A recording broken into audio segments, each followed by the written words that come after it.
Clips, clips. And remember, citizens, always subscribe. Hit the notification bell as well. And $19.95 plus shipping and handling will keep you out of hell. Shit, man, to keep you out of hell nowadays, it must cost a couple of £100, no, $19.95. So good morning, welcome to your daily dose of PoliTITS. If you like politics but are sick of the tits, then watch your daily PoliTITS for your fix. So every day seems as crazy as the last. It's like you're just getting over the Slovakian pre-M and there's fucking planes falling out the sky 6,000 feet of fucking 5 minutes or something. Now all sorts of damn it, I started there. I was going to go straight to Al Jazeera. I'd say for obvious reasons, because this is going to be right at the top of their news cycle. And again, I'll say for obvious reasons. And you will know that if you've been paying attention at home. Anyway, so in the morning, everybody, your daily politics, very simple format, go and touch base with as many English spoken news holes as I can. See what they're all telling you to think about today and how they're telling you to think about the same thing, but some a wee bit more different than others. Always interesting exercise. So we have a wee look at Reuters when it allows me in. TASS, that's the Russian news agency.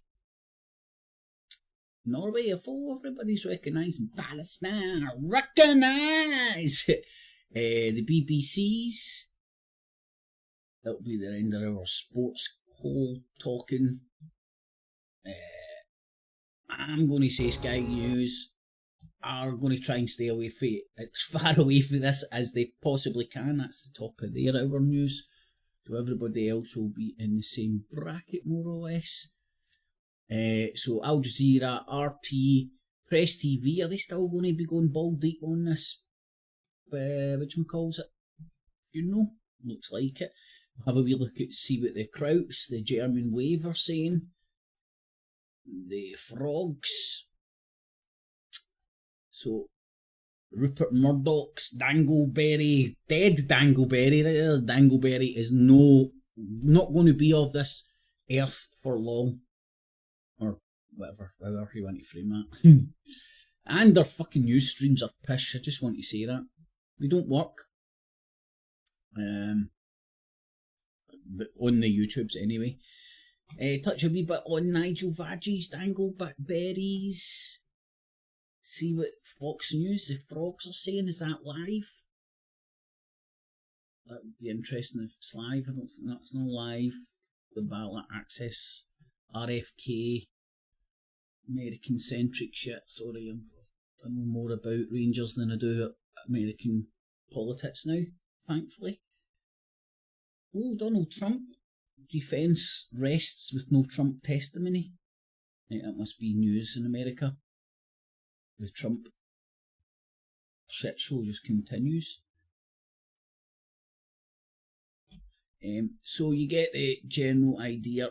Even try and touch on the Chiners a wee bit. Will it let me pause? I do not know. Go and have a look at Singapore. Funny, we're looking at Singapore and then the plane going from London to Singapore falls out the sky. World's small when you pay attention. ABC News, Australia, CNN. Have a look at the BBC's as well. Fox, Press, and that's another BBC one. So you get the general idea. Let's see how Press TV are doing this. How the Yemenis have been besieged, have been driven into famine, but they haven't they're not touching on this top of the media. Submitted to the American will. They have been submit to my will, you American slave. Their situation, their helplessness. We have seen how they have entered the Barry and Gigi in the morning. Operations, and they have interesting so days again. Brave defense operations against the Zionist regime in Zionist regime. Palestinian children. Right, I'm more interested in finding out just my own personal bullcrap about this. Recognised by Ireland, Norway and Spain, which is happening on the 28th. They're going to officially recognise it. Is that live? We're still not doing anything about it. Understanding the reality. Did they extend their end of the last half? What the fuck was that? Was that a genuine zombie? Whatever Only happens half clocked next, that. the students of Columbia University have already made history. Al Jazeera's teams across the world bring you closer to the heart of the story.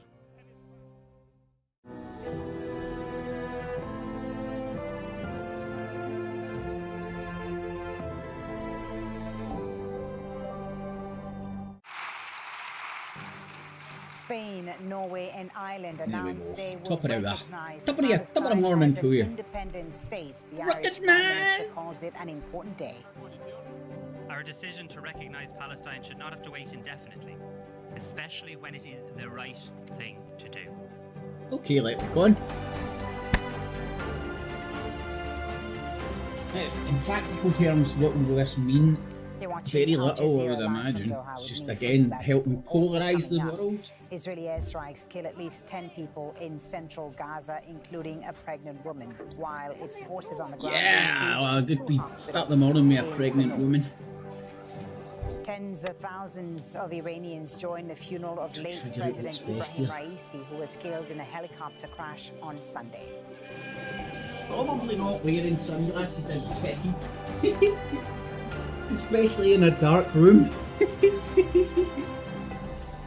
I mean, it's my basement. It's 8 GMT. Thank you for joining us on Al Jazeera. And we begin with breaking news. In an unprecedented event, the governments of Ireland, Norway and Spain have announced they will recognize an independent Palestinian state beginning on the 28th of May.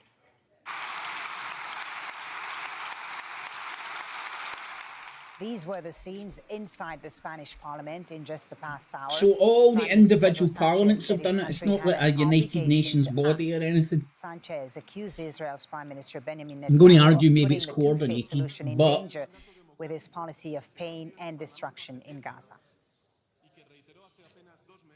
Therefore, those of us who defend human rights and an international order based on rules. I'm surprised are at obliged Norway, to act be honest, in right? Ukraine and in But Palestine. Spain and without Ireland double going standards. against the old colonial powers. Although Spain was a colonial power. One best, biggest points. We are obliged to do what we can, send humanitarian help as we are, supporting refugees and the displaced, but also using all our political levers that we have at reach to say we will not allow Guessing either the someone in destruction Ireland, of a Norway or Spain two-state will end up solution, the doing only themselves a fair mischief solution like that to at this the terrible PM. conflict. For that reason, I want to communicate. No doubt. Do you know who else has done themselves a mischief this morning? UK Marine found dead in the woods. Pretty sure this was this morning. And this was the human remains. Salford find police. No, that's not it.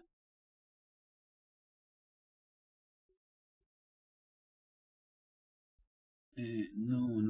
This was definitely today. Ex-Marine or ex-man?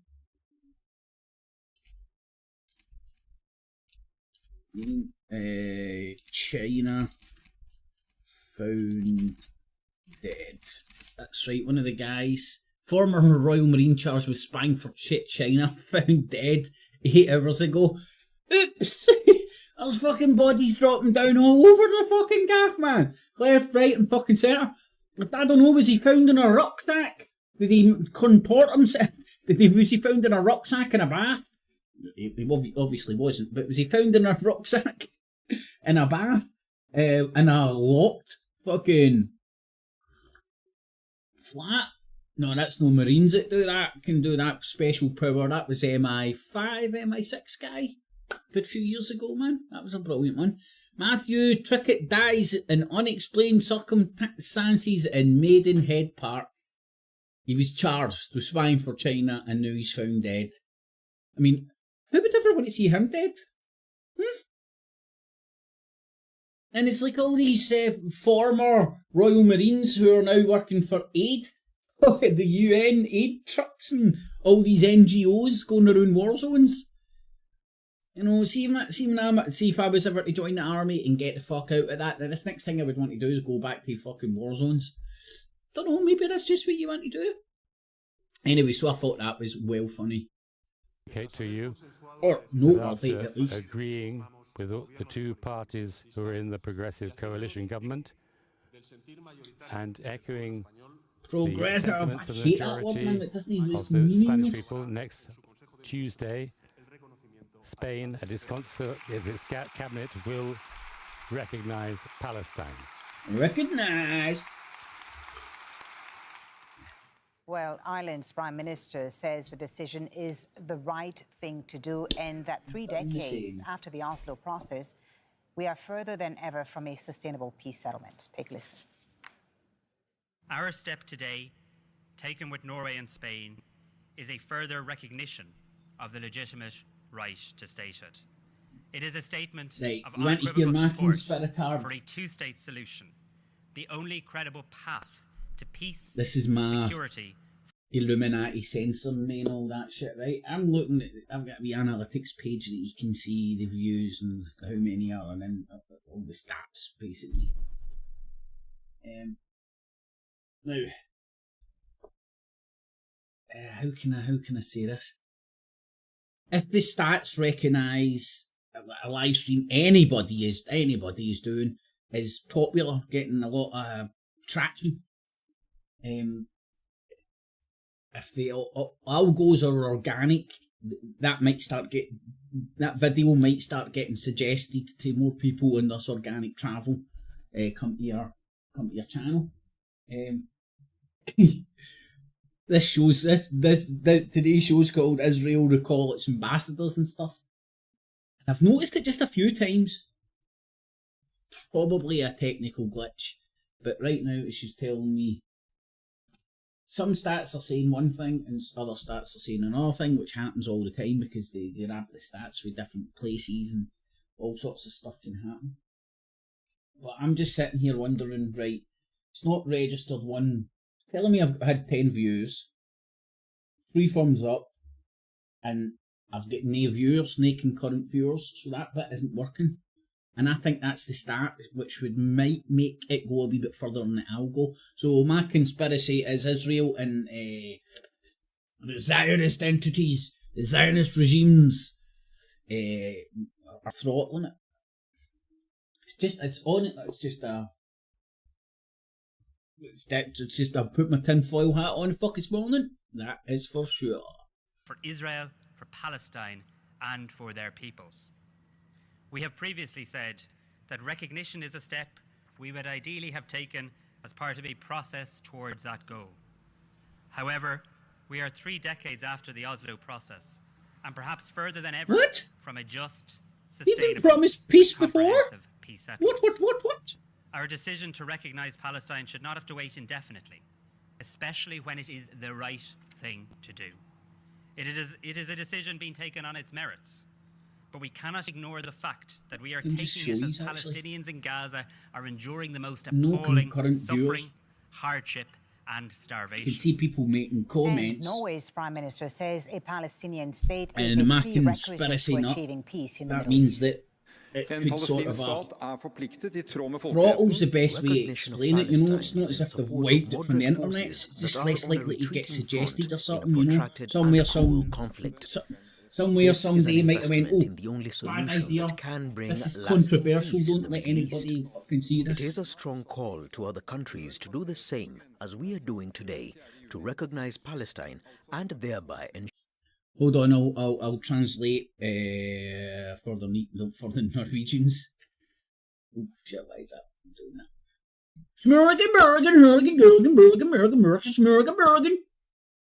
I can speak fluent Norwegian. Sure that the process I towards watched a two-state Asterix as a solution kid. can only start again and gain a new momentum.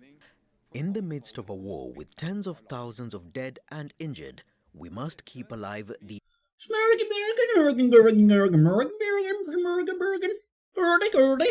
only thing that can provide a safe home for both Israelis and Palestinians.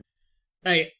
Now, number one, this is all symbolic. Nobody can held anybody accountable and all that jazz. Legally, it has no fucking standing jurisdiction and all that pish. Just brings it to the attention. Also, as well, I don't know what the solution is, man. Better brains have tried it to get one than me. That's why I think it's deliberately perpetual warfare for my own conspiracy reasons again. But a two-state solution is just going to guarantee constant warfare. Going to separate two fucking tribes and force them to stay next to each other. It won't work, man. And I think this Smurgen, Mr. Bjorgen here knows this. Same with your wee leprechaun, motherfucker. And your... Can you say Dago Spanish? I don't know. Spanish cunt. No, they don't do arriba. Anyway, I think they're smart dudes. I think they're fucking stupid. So maybe it is like just what would you call it? A stress valve, a release valve for everybody's pent up frustration. They're like, yes, fucking finally, we'll get the fucking leprechauns, the fucking seal clubbers, and we said they're all going to hang about the Spanish. They're fucking, what's that X thing? What the fuck did he do in Spain? Anyway, fuck it, right, let's listen to Smurger. So that's why I don't think they're so stupid not to realise this two-state solution, if that's what the road they're going to go to. Maybe a solution is a one-state solution, a multinational secular country. Fucking kick out all the religious retards. Bum bum bum bum bum bum bum bum bum. Left, right and centre, man. Get catapults fucking right into the Med. From the river to the sea. That area of the world will be religious retard free. That would be my wee fucking slogan. Kick all the religious nuts out. Fucking some sort of a system to make sure none of your religious retards can get anywhere near any of the fucking power. None of it. Fuck off over there. Shag that wall. Fucking pray that way. And fucking talk about virgin births and the fucking parting of seas and all sorts of shit. You crackpots. Right over here are going to be some adults trying to actually sort this shit out. And none of your humana. Promised me this fucking land way back in the day when we fucking had to spit to make our fucking pictures in our languages. Anyway, I had an interesting fact. You know, most cultures made beer before alphabets. Didn't know if you knew that. Anyway, man, so like, what is this? What is this? Can anybody remember this back with Arafat and all that? The wee fucking fat-lipped cunt with the fucking cool headdress. It was just Arafat, innit? Am I getting mixed up? He's sitting chilling like a villain with fucking, what was his name? Clinton at the time. Clinton had a gravitas about him because the internet hadn't been invented, really. Oh, right, fuck that. So I fucking nuke the place, turn it into proper prime real estate, and just go in there, a multinational, secular colour state. That's one. I don't know, it'll probably cause less deaths than this shite two-state solution crap. And here, the good part of my heart fucking says these people are really well-meaning and all that jazz. Then my brain kicks in like that. I've been here before numerous times, same fucking motherfuckers, the same places, the same shit, almost as if they're saying what people want to hear. And then fucking nothing changes. This is another, what were they saying, 30 years ago, it was the Oslo Accords. I think that must have been with the Arafat, wasn't it? 30 years ago. Aye, because I could remember that, Boher remember that being bouncing about the news when I was younger, and didn't he pay as much attention, thinking Clinton was going to go over there, play his guitar and save the fucking world. Did he work? Well, we have correspondents to bring you all the latest They're not. developments and reactions to this story. In a moment, we'll be speaking to Imran Khan in Amman, Jordan, who have reaction from the Israeli government. Nida Ibrahim is standing by in Ramallah. God knows what's happening with YouTube. Either like, how can they constantly try and improve stuff while computers get multiple better and better and better, and somehow they have more problems? Recognizing, but I honestly believe that, especially with the algos and some of the shit you can and cannot write in comments. They're deliberately ongoing discussions between a number of European leaders, and it makes sense. They're obviously deliberately getting monitored. Others are likely to follow. They're getting monitored, I would argue, for political reasons as well as just taste and decency reasons. Occasionally making public statements about their plans. Who is this fucking cunt? He was made out of fucking... He's a fucking... I'm pretty sure I've seen a statue of him in fucking ancient fucking Greece. Each of these countries will He's made out of stone. He's fucking made out of hard granite. To give effect to the decision, i.e. the formalities of making this actually concrete, and he said he was confident that further countries will join in taking this important step in the coming weeks. The Norwegian Prime Minister we just heard from there, Jonas Gahr Støre, he said today there can be no peace in the Middle East if there is no recognition. Don't forget, this is now more than 30 years on from the Oslo Agreement signed in the Norwegian capital back in 1993. Since then, he said the Palestinians have taken important steps towards a two-state solution. The terror carried out by Hamas. Barry, do you know what I've had to do sometimes when I'm trying to write a comment on my own YouTube channel? Some of them I just cannot understand what is offensive about it. I just like type one word at a time, inside the Spanish Parliament in Madrid, refresh and see what ones go through and don't go through. He termed the massacre in Gaza and the rest of the Palestinian territories, reiterated his demands for a two-state solution. He said Norway Prime Minister Netanyahu is still turning a blind eye to bombing hospitals, schools and homes. He's using hunger, cold and terror to punish more than 1 million innocent boys and girls, Volley. Willem, thank you very much. Willem Marks. This is the first time I noticed this. The word in the comment it wasn't letting me post was algos, and I don't know how you spell algos. I spell it as it sounds because I'm a bit stupid. General Hussein Sheikh soon tweeted that these are historical moment that the world is triumphing for whatever reason the YouTube AI smart as fuck be aware of this when they let it through. Now, if you ask Palestinians in the street, they would tell you that yes, this is welcomed. Yes, they would love to see more countries in the world showing support and showing hope really for a state of their own.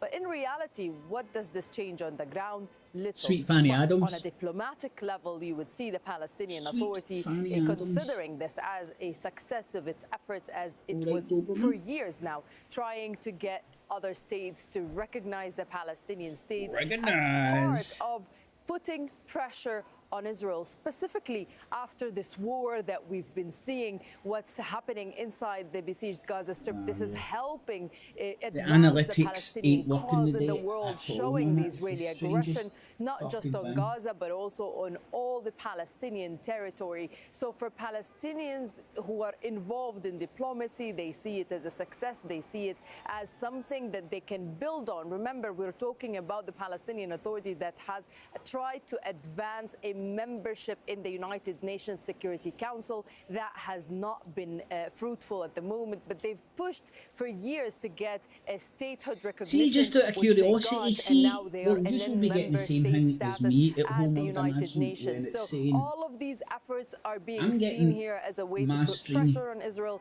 as an occupying power, as an aggressor, as to what's happening in the occupied West Bank and also in the besieged Gaza Strip. But again, for people, for example, in Jenin now, they're still seeing these unfolding in its second day. They're still suffering the ramifications of the continued Israeli violations against them. It's the strangest fucking thing. So it is. So whether it is a technical issue or not, there is an effect. You know, like things that appear to be more, not more popular than they are, but things that appear to be popular make more people gravitate because the Israeli government has banned Al Jazeera from reporting. That's why I don't mind all this spam subs I'm getting on reaction from the foreign minister of on Israel. Twitter. What's he had to say, and what more can we expect? Should see my from Israel inbox on Twitter. It's just, God knows, must be about 20 to 30 deep. Pretty much all the same shit. They all really good-looking Avatar woman, funnily enough, tell me how great I am and all that. I think I'll only reply to 200-300 before I realise this scam. But it shows you what shithole Twitter has been turned into, in the sense that it is just open to spammers, big style. This bit is the key real force of the message that will come from the Israelis. Today's decision sends a message to the Palestinians and the world: terrorism pays.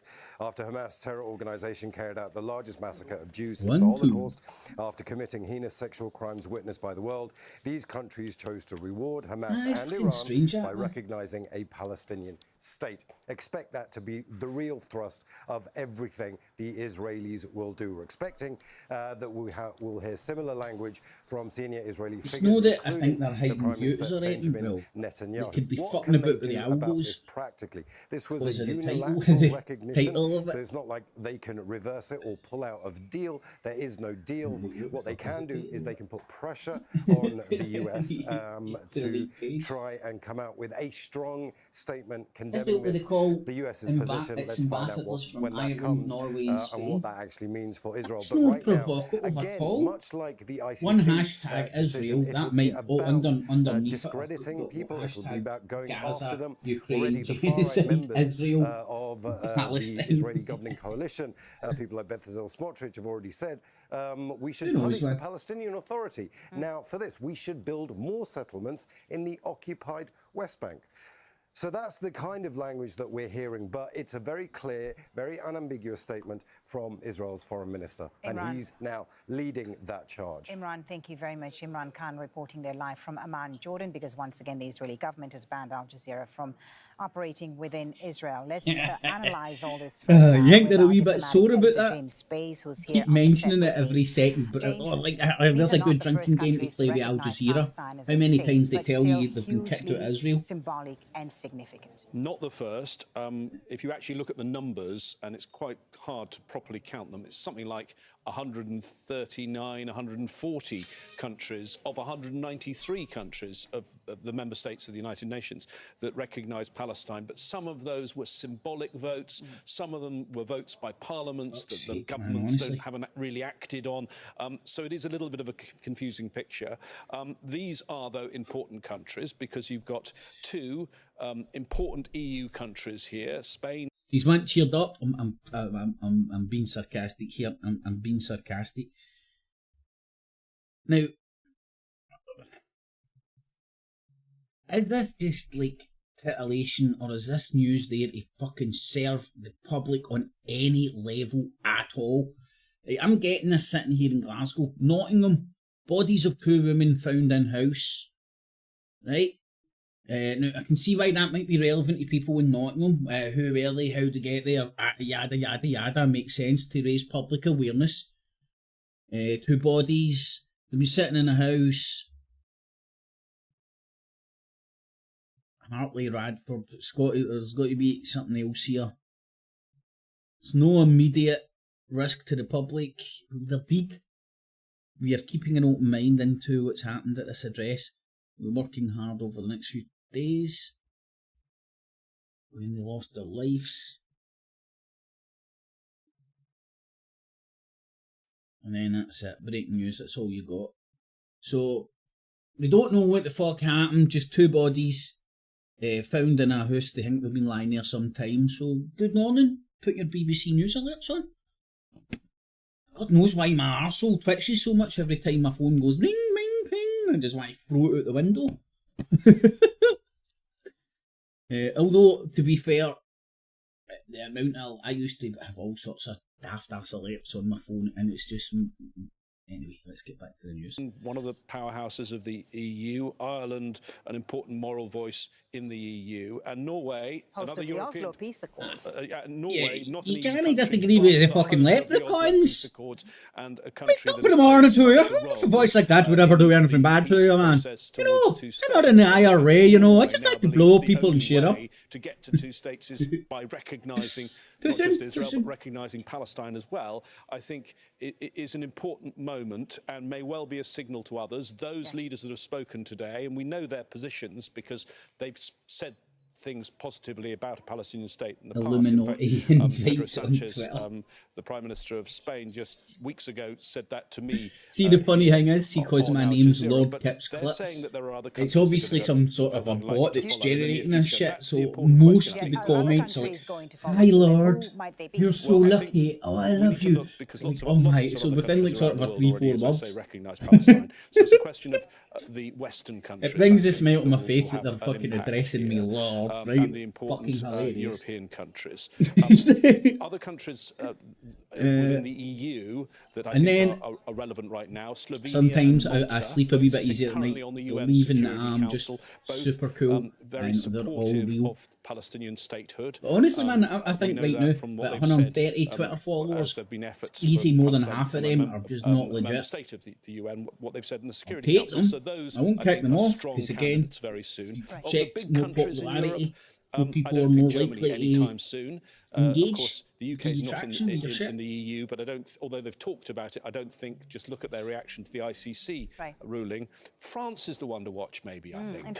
Interesting. Now, in terms of Norway, Spain, and Ireland, they are there must be something particularly about Twitter. This doesn't happen in any other sort. Look, to this degree, it doesn't happen to what measures is any other social media. If you recognise a state, you in some form will have representation of both sides. You're run by doesn't necessarily mean you have to have an embassy and a Very resident true. ambassador. Lots of countries recognise another country and have an ambassador nearby. For example, they could designate their ambassador in Jordan also to be the representative to Palestine. Barry, there's all sorts of most of these countries ciphers do and already have people and all sorts of jazz deal out there, directly, envoys that deal with the Palestinian Authority. But I like, think, for example, it may sound like it's only remember symbolic, when but What's it's That not. first I think came it's out? pretty historic. Everybody loved it because they it are was doing this, encrypted and end to end. is a way And I'm of going pretty on, sure there was even particularly in the some week that cases you've in the seen fucking the ICC decision press and as the judges of the or the International legal Court of system, Justice, that other important body, maybe are here and thinking other about places, an order that South Africa that, wants to stop the offensive in Rafah. What impact Twitter, is this I think it was decision by Twitter, these three countries Twitter, likely WhatsApp to have refused on the to ongoing give their war on encryption Gaza, over but to the also on FBI the or peace something. process? We heard some of the And leaders then talk about the Facebook fact came that in, they hope this will give impetus to the bought peace over process. WhatsApp. Well, Boom, I mean, problem miraculously disappeared. Their argument The is that intelligence and law agencies have no problem now getting into every state of country's Palestine, fucking WhatsApp and you messages. then de facto Somehow, create some the way, very we've all start been of steered a onto two-state WhatsApp. solution. Me You actually included, man. have Me now, included. in the eyes of these Away three from text countries, messages, two which could states, do everything that WhatsApp could do. They obviously think Kinda, that this is the if you way get of me. pushing things Anyway. forward. This will be Skype? opposed, of course. Everybody Just used look to at what we've seen in the love last Skype, 48 not anymore. hours in the US.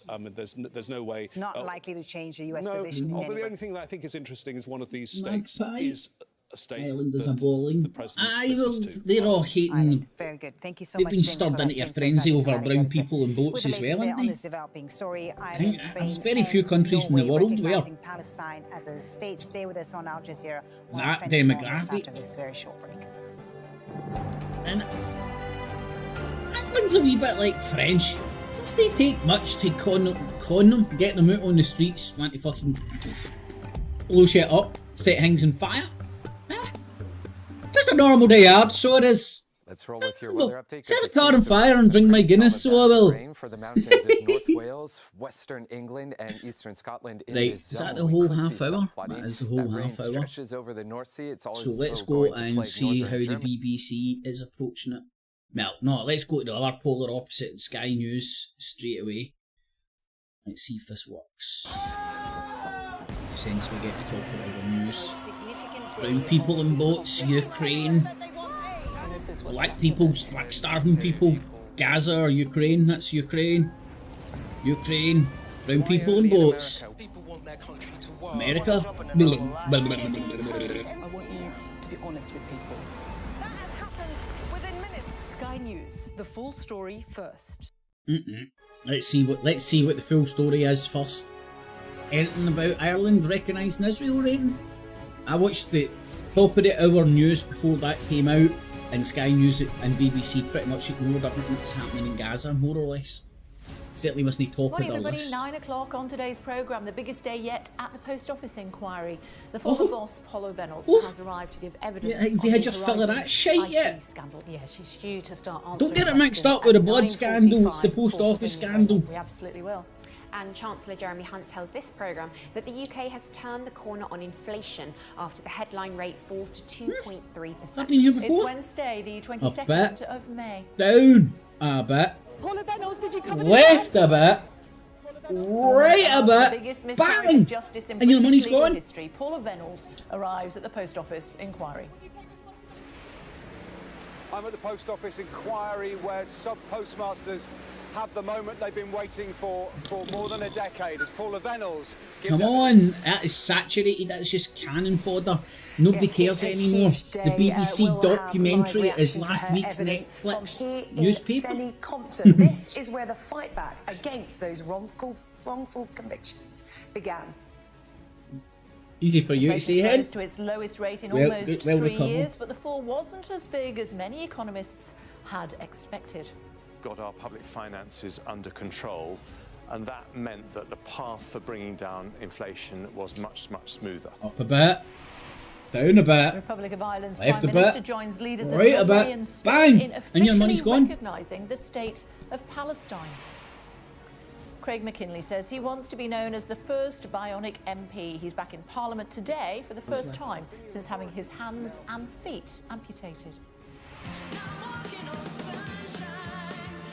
Woo!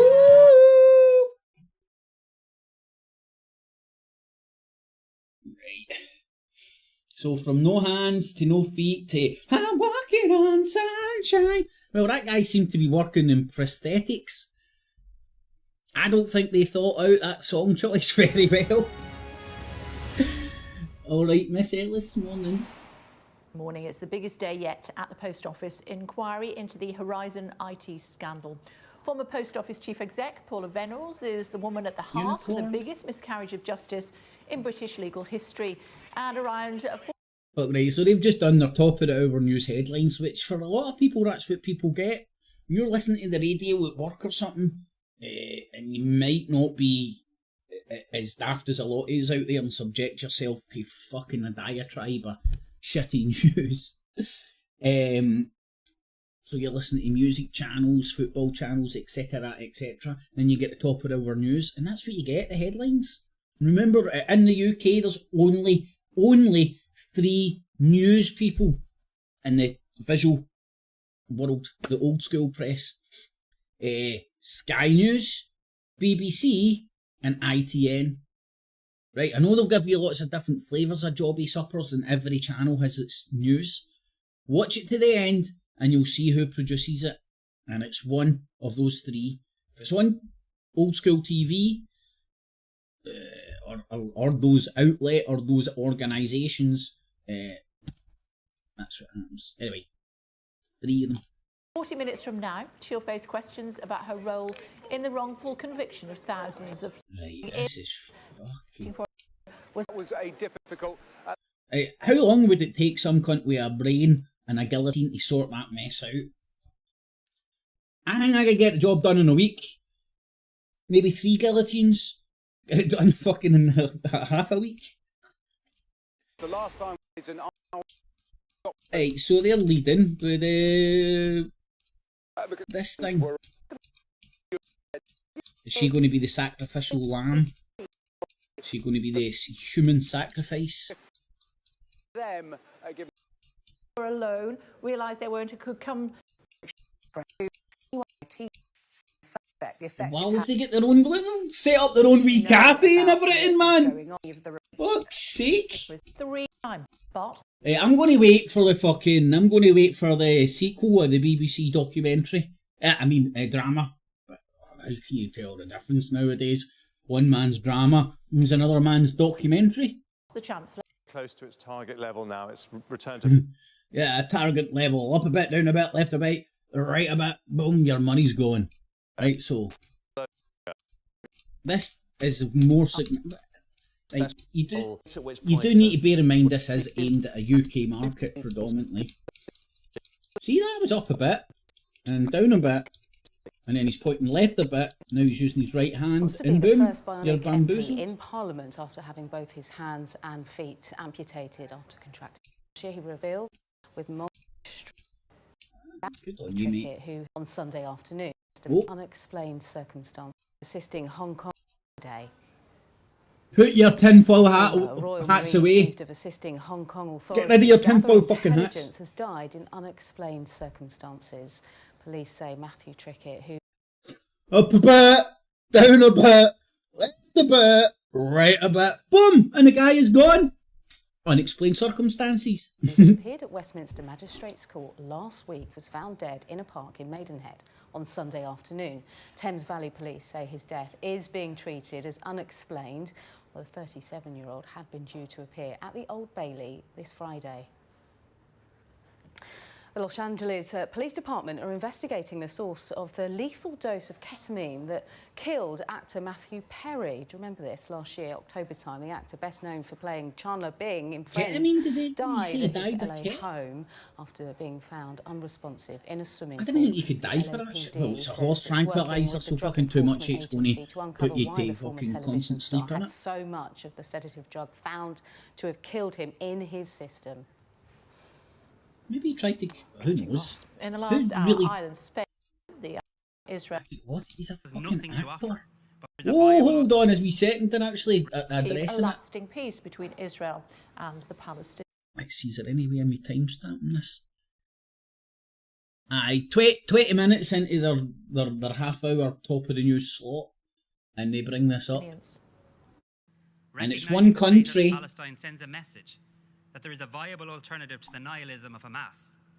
Hamas has nothing to offer but pain and suffering to Israelis and Palestinians alike. There is also no future in the extremist version of Zionism that fuels settler violence and illegal appropriation of land in the West Bank.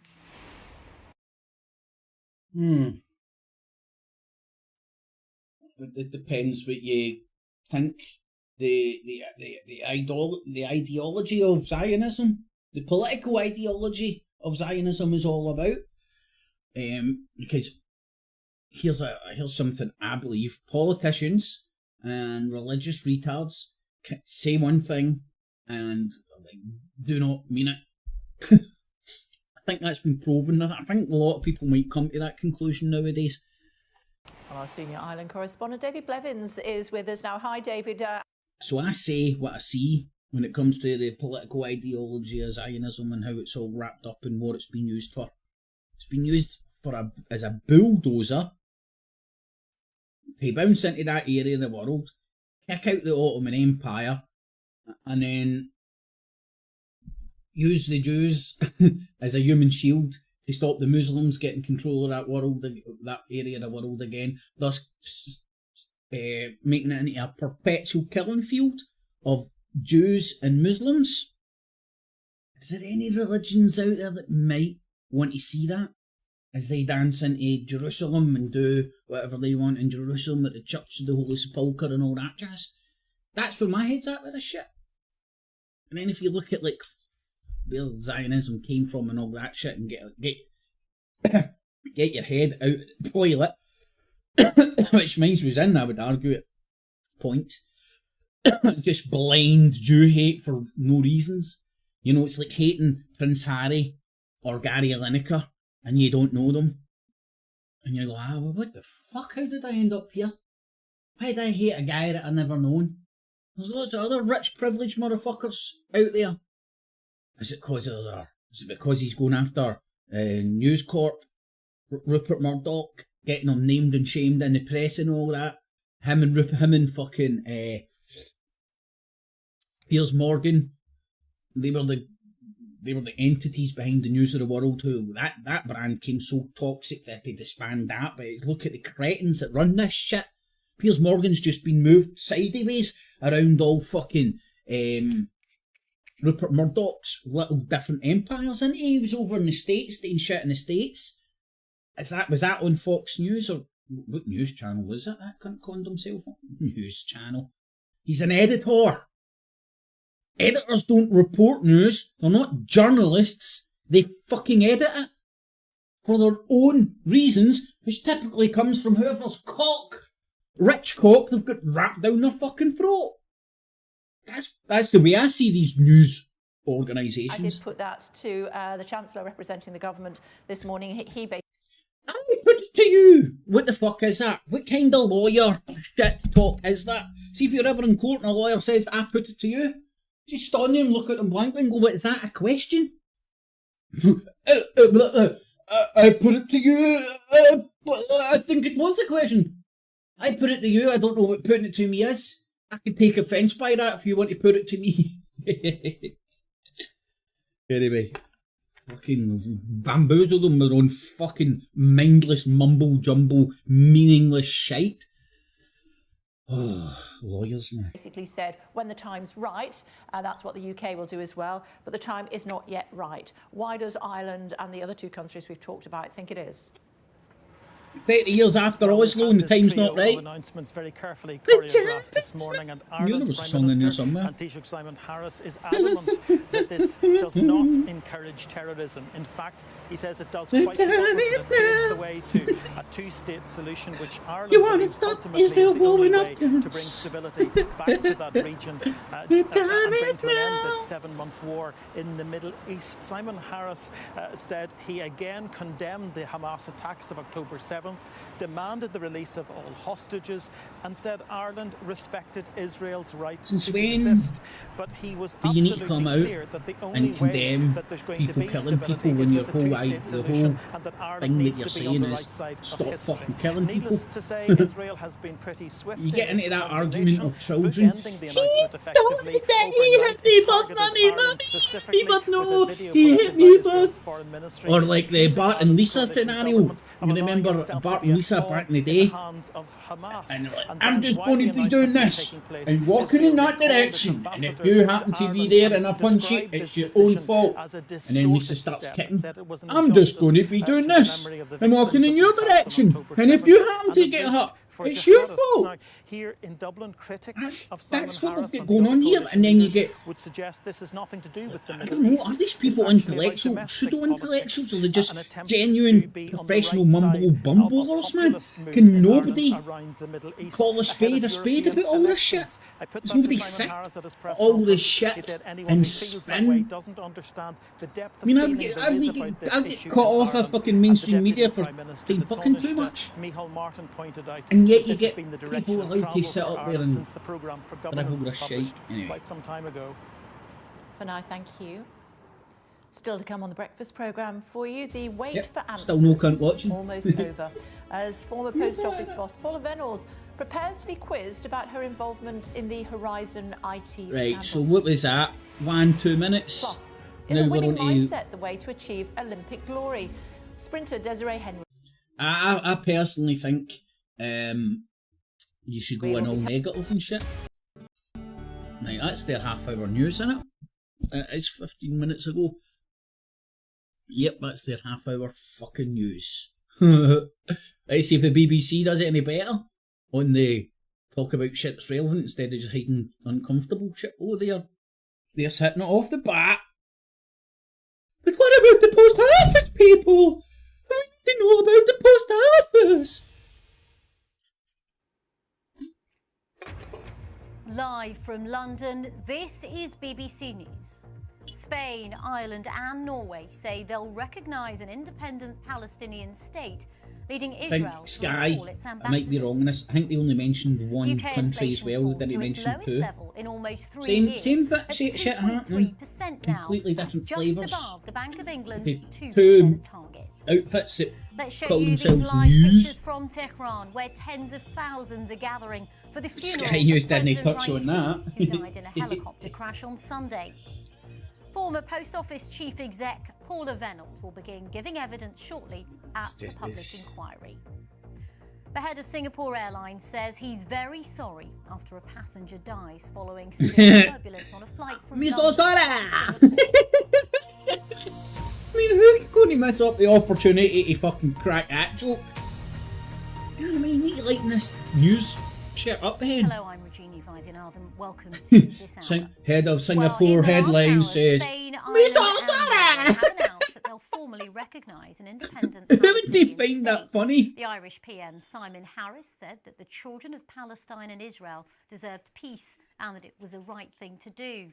Spain's Pedro Sanchez said there was an obligation to act, while Norway's Prime Minister said that a two-state solution was in Israel's best interest. Pedro Reacting Sanchez? to the news, Spain, Israel's did he Foreign say? Minister Israel Katz said the move endangers his country's security.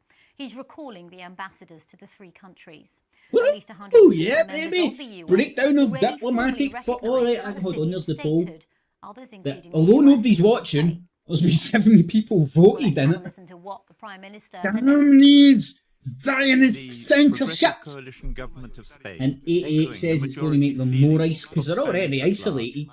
I think we heard the figures earlier. Of May, will at cabinet That meeting more countries recognise the state of Palestine in the United Nations than the state of Israel. Palestine for many reasons, which I can summarise in 3 words: peace, justice, and logic. Peace, because this is the only solution to the problem. Anti-Semite.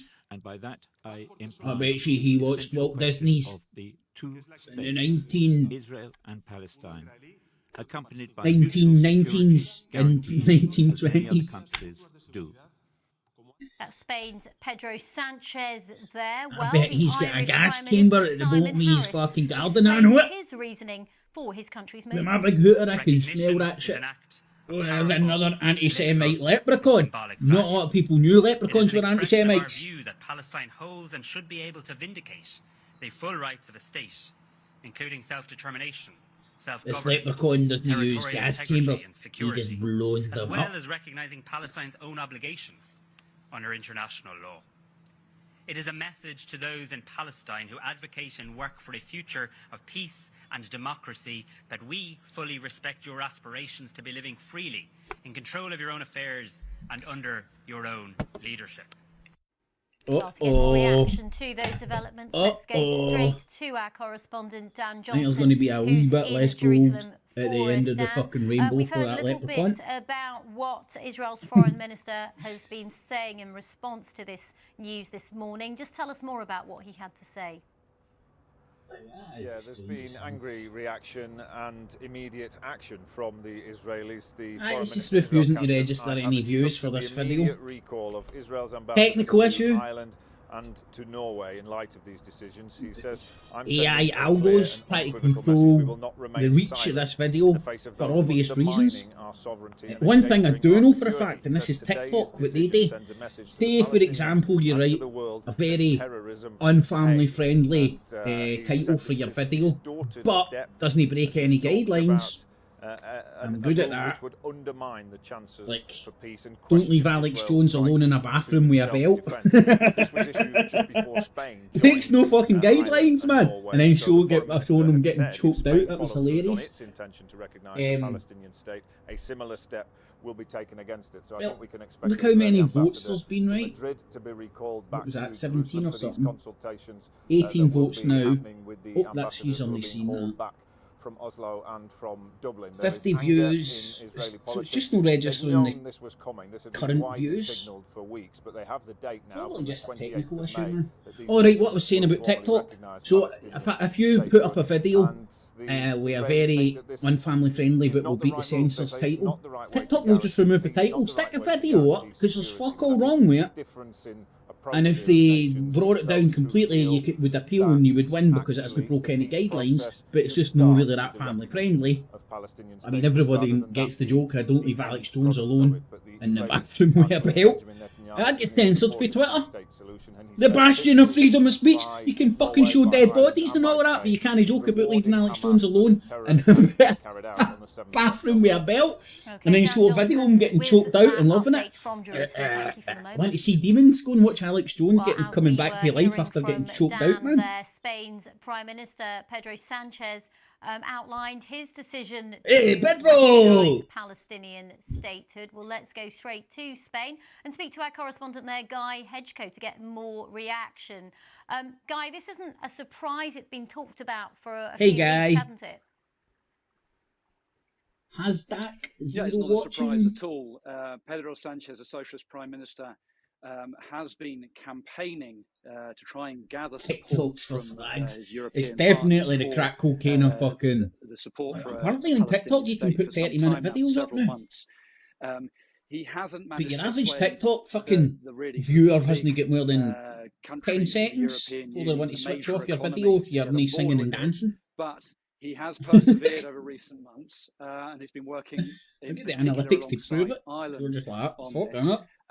And Pedro Sanchez He's no has dancing. consistently been saying that this is a step that has Where's to be the taken. synchronised It dance with reflects the public opinion news? in Spain, as well as being just the right thing Here, to there's do. a good Talks idea about this for being a move, TikTok channel. Just call it based TikTok on News. and justice And in his speech get a to wee talk Congress part and a wee stick. today. You know, the proper And, dancers back in the day. He seems to believe Tap that dancers, it's, that's what I'm thinking of. a move which will work as well, given that he has some support from other Welcome to countries, their business.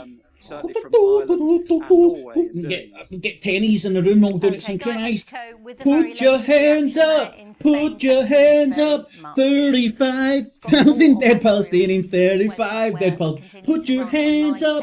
Put your hands up! So if you want more I on that would story, go you can find it there. TikTok viral. Let's move on to another major story here in the UK, and that is that the former chief executive of the Post Office, Paula Venables, has arrived at the Post Office inquiry in central I'll tell you what, London. Hen, write it down and send it to me by post. Will be the Don't first think it'll get time there. that she's spoken publicly. Largest miscarriages of justice. Have been waiting. This is the largest miscarriage of justice since yesterday. With the blood scandal. Oh, lordy, lordy, lord, you can't keep up. You think you've fucking recovered for the Slovak PM getting fucking shot, then fucking helicopters are falling out the sky, then planes are falling out the sky. For years, as you said, it's the How many first time Palestinians she's were going killed to speak yesterday? publicly about the scandal in nearly a decade, and not only is she going to talk about it, Not one word she's about going Ukraine to be either grilled yet. on it over the course of 3 days. Right, so they've touched on their Israel stuff. Let's go and see what RT start off their news round with. Better world Can we get it on? just for the chosen few. Fractured We are the edges chosen presented as ones. fact. Can you see through their illusions? Going underground can. Jibby jabs. Well, there's all sorts of weird things happening with that, man. I think there's a class. I'm saying this as if I kind of know what it is. There's a class action lawsuit against Pfizer, I do believe, in the UK. But I think there's only like 20, 30, 40 people, something like that. Killed in Sunday's helicopter crash. Given the More power to them, acts man. that he engaged in both as a judge and as president, to the extent he can no longer engage in them, yes, the Iranian people are probably better off. US and EU officials launched personal attacks against the deceased Iranian president, with some even saying I think McCain should have flied over there on Air Force One. met with strong criticism by the people of Repelled? Iran. Repelled down a rope off Air Force One and shat right in the coffin. USA! USA! Boom! Big shit in the coffin. They play politics and tell lies. That's what I would have done. The butcher again. How many butchers is there? Fuck's sake, man. You can't move for fucking Hitler Assad, Hitler Putin. Who's the new, the butcher of Tehran? Now you've got the butcher of Gaza?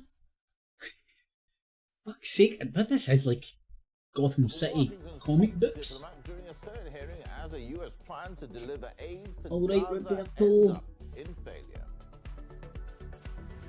And France's President Macron heads to the Pacific Island territory of New Caledonia to address enraged protesters over plans to amend their voting rights.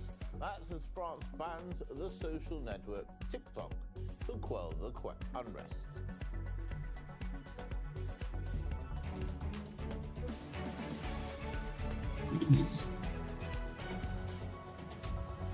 very warm welcome to you from the entire RT International News team. We're coming to you live from Moscow. Let's take a look at the top stories this hour. The ghost of Kiev. Crowds have gathered in Tehran. Well, you don't get Kievs anymore, you only get chicken Kievs. Senior officials who died in a helicopter crash on Sunday. Over my shoulder here, you can see live images coming to you now. Now, the Iranian Supreme Leader Ali Khamenei has led a... I honestly thought that sounded like fucking sheep there for some reason, I don't know why. Place in the Iranian capital, crowds have packed into mosques to pray for the victims of the fatal helicopter crash. The body of Iranian Foreign Minister Amir Abdullahian is to be laid to rest in Tehran. Officials from dozens of countries are taking part in the funeral events. They include a Russian delegation headed by the Speaker of the lower house of Parliament. It is a somber time, not just in Iran. A day of mourning has been observed across India, with all official entertainment events cancelled and flags flown at half-mast throughout the country. The show of respect India's vice president is expected to fly to Tehran to attend the funeral. Locals in India express... You know, I think I've noticed he sounds a wee bit sober. Maybe he drinks during the show and that's what happens. We already have good relations with Iran, and in the future our relations should get much better. We should be taking care of each other. This is a time of mourning for us, especially in this time of grief. We are always with Iran. Watch the funny American. To attack the Iranian government. They even went as far as to say that the world is better now that Raisi is dead. Mr. Secretary, is the world better today now that Raisi is dead? Given the horrible acts that he engaged in, both as a judge and as president, to the extent he can no longer engage in them, yes, the Iranian people are probably better off. Would you agree that it is utterly disgraceful for the United Nations to be mourning the deaths of the butcher of Tehran? Does he genuinely model himself on Count Dracula? Homeless Count Dracula? I think he looks like a homeless Count Dracula. We're certainly not mourning his death. As I said, we expressed... Would you agree it's disgraceful for the UN to be? I'll look at what they've done. We certainly would not do that. Meanwhile, the EU seems to be torn over the support to Iran. A top EU official homeless after he suggested helping Iran find the president's helicopter when it went missing. Upon Iranian request for assistance, we are activating the EU's Copernicus EMS Rapid Response Mapping Service in view of the helicopter accident reportedly carrying the President of Iran and its foreign minister. The Iranian president's helicopter dips out over a mountain range near Iran's border with Azerbaijan. And I wish I could play Sophie somewhere. I don't think it's for RP back in the day. Pretty sure she had her own online stuff. Kind of this backbencher who finally gets his time up to bat. You might be asking who this guy she was in one of the is. Talking Head shows. When he does anything, he's usually just riding shotgun with Chief Diplomat Joseph Borrell, most recently on the humanitarian crisis in Gaza. But right after this crash, with just about the only thing coming from the EU garden being crickets, he sees it as his time to shine by responding to Iran's request for help. Seems like a no-brainer, right? Kind of benign. He's like, hey, I'm the humanitarian crisis guy, and a plane crash is, last I checked, a humanitarian crisis. Hashtag EU solidarity. Whoops. Keep surgery out there. Suddenly, a whole lot of European officials were triggered. It is an absolute mystery to me how the EU Commission can show EU solidarity with Iran. What a miserable hashtag. What a mockery of Can anybody the remember for human rights in Iran. which show she used to turn up back at the day? Was it RT a lot? Did she have her own show? Lenartich posted a message on behalf of the EU proposing to activate EU solidarity to save the Iranian president. Was this truly our priority? Solidarity with whom? The killer or the victims? How about ensuring human rights defenders and other victims of this regime in need of assistance get emergency visas for EU? Or more support to civil society and human rights organizations as an expression of EU solidarity with Iran? Gotta love that one there. And EU solidarity should really be reserved for the EU's civil society regime change partners in Iran, not that world leader whose plane just went down. What is this, the Real Housewives of Brussels? The way they're whining, you'd think that this crisis and humanitarian commissioner had invited the Iranian president and his entourage to She asked for the Alanis Morissette look. Do you know what, Barry? Funnily enough, you mention it. I used to love Alanis Morissette back in the day when she came out in the mid-90s or whatever. And then more recently, I don't know how I came across her, and I'm like, that is not Alanis Morissette. She's been through the plastic surgery fucking mincer. And she used to have a rock chick, sexy look about. To any regime or establishment. It is simply an expression of the most basic humanity. The most basic humanity comes after narrative and virtue signaling with these jokers. It's like he forgot for a second which clown tent. Is that the king of the? Is that the queen of the EU? Who is she? Common sense would fly. Where's Queen Ursula? Since Fudge and all that isn't there anymore. I don't know any of these characters. Strangely silent for once. Nigel Farage used to be brilliant for the wee sound bites in the European Union, over the death of Iranian foreign minister in the same crash, and caught flack online for that too. But perhaps the award for best virtue signaling in an aviation Maybe she was in disaster Gladiators, goes to the Lithuanian foreign minister, who somehow managed to make it all about Ukraine, saying, quote, "I don't feel comfortable sending condolences while Iran is sending drones that are used against civilians in Ukraine." Apparently the new Gladiators that they've just brought out is meant to be not too bad. They haven't changed, it's a new cast, they haven't changed much. So the nostalgia levels are through the fucking roof, man. Country's stance on Rais's death has come under strong criticism by Iranians who say the US and He's been drinking during that last break, hasn't he? Or does he take slow release vodka tablets? There's been a duality in American and European countries, and unfortunately this happened again in this incident too. And from the very hour that I heard these Locals news, on I Western had no confidence in Europe's media. The Iranian people never have trusted the Reaction, Western is that meant to countries, be? especially European Reacts. ones and the United States. And unfortunately, they proved themselves again. I think that's meant to be Certainly reacts, anyone who opposes the and I've Iranian wrote it revolution is reacts. really against anyone who wants to help it because he considers helping I the think revolution that's as the helping person its that wrote goals that's and helping first the language resistance is in the English. entire world. The person who is against the I can't revolution read is or against write, religion, against and I resistance, spotted that, against or maybe Islam, it's a word and I is don't really recognise. against anyone That's who a wants to help. possibility. It is very natural that Maybe the that's how enemy it's is always spelled. against us. The conspiracies and come mischief on. of the West and Europe and Israel and internal traitors and hypocrites and infiltrators led to the martyrdom of this noble martyr, President Raisi. We should not trust Europe at all. They So play closest I've politics heard and to tell somebody lies. blaming the West. Well, We're joined now by RT correspondent Mahdi Abbasian. He's in Tehran reporting live from the funeral procession in the Iranian capital. Mahdi, it wouldn't be hard to Photoshop that and make it read Iran morons. And then they show you footage of the big procession. That would be quite funny. sincere condolences. Can you talk us through this ceremony there and the mood?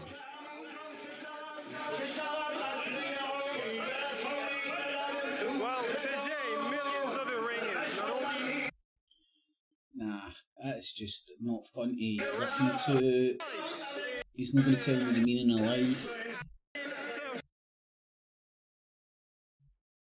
I would rather him standing in the Arctic with a green screen, but with a clean mic, and just inserting yourself into a funeral procession. The system is expected to remain stable following Raisi's death, as this is not the first time that the country has lost a high-ranking official. However, it will certainly be a stress test for the government. For more information about the tragedy and what lies ahead for Iran, visit our website, rt.com.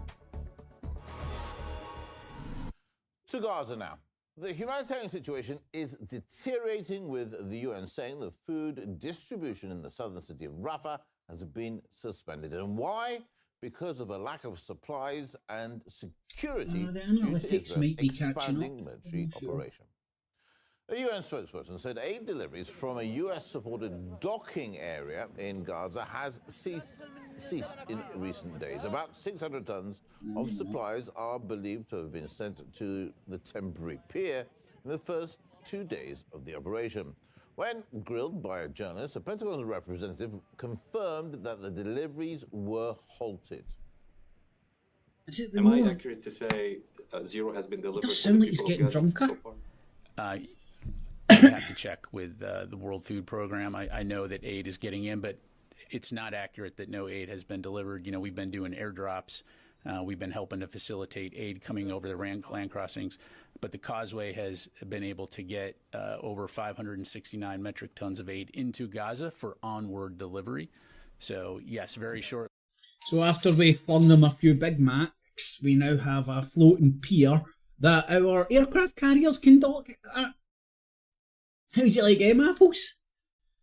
We're able to park just offshore of Gaza, Israel, all that jazz. And I don't know exactly, but the aircraft carriers and a lot of the American warships and stuff that can now dock right at Gaza, they have missile capabilities that fuck knows how long it can go, i.e. hit Iran, Iraq, all over Israel, Gaza, easy peasy, that whole region.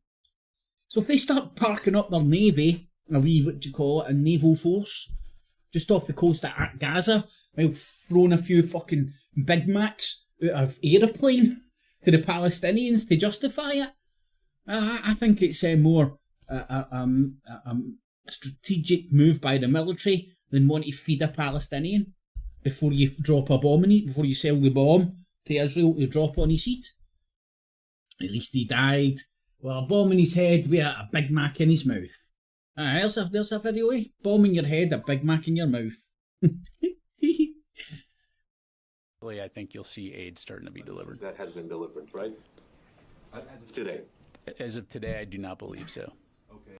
While its attempts to send aid to Gaza may end in failure, Washington adamantly defends its close ally Israel. But US diplomats have found themselves under pressure from the public for supporting Israel's assault on Gaza. Recently, Antony Blinken was heckled by a pro-Palestinian activist who called him a murderer during a hearing in the Senate. Pursuing Russia was 6 years old when Israelis killed her. Was 6 years old. It's funny how a lot of the times you see the people's faces when they're in these situations and they're just laughing at people.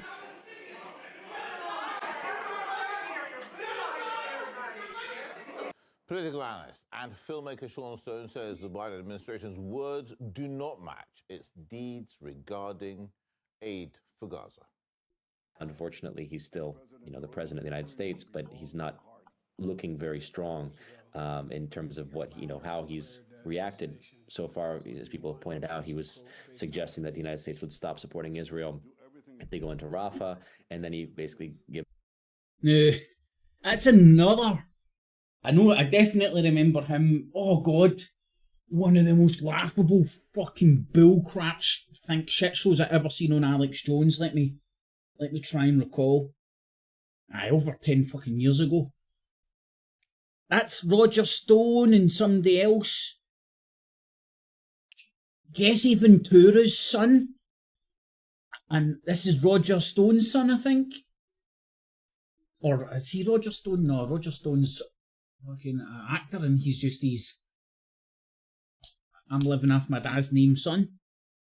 And they were in a car together. Right? Now, I don't know if somebody pranked them or they were just putting this on, but they said that they got a phone call through and it was like, what was it, the Satanists or the Illuminati or something that really was that bad.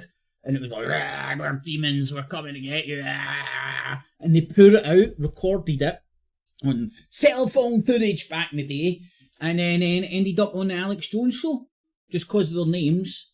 And they were regurgitating this shit, and what the biggest load of contrived pish I'd ever seen in my life. And then obviously at the end, Jesse Ventura's trying to get his shit together. Jesse Ventura's son trying to get his shit together to sell you whatever. And this Josh Stone, is that his name? It's coming back to me. Anyway, just more pigs at the fucking Truther Industrial Complex fucking trough. $1 billion of arms and sends $1 billion of arms to Israel, and so it's like people are seeing that. Sean Stone, I think you might be right there. Well, GG. We're going to Josh say Stone's, Israel, has a red line here or there, and then Roger's son. you just blow right through it and realize that it's Oliver Stone. Clear that the United States Shit, is I'm confused. on Israel's side in this war. They've talked about humanitarian aid going to Gaza. We don't really see how the United States is helping in that regard. I mean, they've talked about building a port. Barry, I remember that getting stuff. food to people. That bashed the guy in. ICC was bringing up is that was it a real story? Was he talking about fighting back in the day when he was a youth? The United States doesn't seem particularly to care, besides a few words of saying maybe he was jacked up in the tangy tangerine at the time. Done, despite his words, has shown consideration for the people that are suffering in this war. I can't remember that, Barry. 3 Western nations David are set Duke, to Tor recognise Jones. Palestine as an independent state. The decision by Ireland, Norway and Spain it's very telling that those two run and very similar from Israel and Norway after circles. The news emerged. It's also warned of a similar action against Spain. Now to Pacific Island territory of New Caledonia, where violent protests have forced French nationals and tourists to evacuate. President Macron, Barry, you're not even making that up, aren't you? No, man, that was a real fucking Alex Jones product, if I can remember. Around 300 Australians are currently waiting to evacuate, while many others have already fled the islands. A state of emergency has been declared by Paris in New Caledonia. Right, it's definitely noteworthy that this is turning up on RT, but not the British press. Paris tried to enforce a new law that could it's not turning up on the German press, but it's turning up on the French press. Residents voting rights on the French islands. Now, the French Council of State has granted an additional 24 hours to the government to justify its ban on TikTok in New Caledonia, as well as to provide evidence that the social network played any kind of actual role in the riots. France banned TikTok in its overseas territory in an effort to quell the unrest. RT correspondent Umaima Ishar has the story. Liberty, equality, fraternity, an outstanding motto for a nation, unless you are trying to go against the official line. Amid the unrest in New Caledonia, the French government has officially banned the social media app TikTok in its overseas territory. The French Prime Minister's announcement came a week before as part of state of emergency measures alongside the deployment of troops. And while the ban is still in place... She's a wee hottie. Here, anybody that's in Scotland, help me out here, man. Can I remember? It was either Chewing the Fat or it was one of the like Scottish sketch shows, and they done the un-PC translator. Oh no! Oh, I can kind of remember it now. Translator fills in, and it's the fucking funniest thing. I don't even know if you would get away with it now.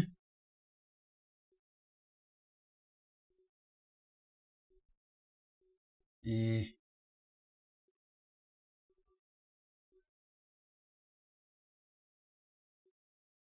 won't be still game.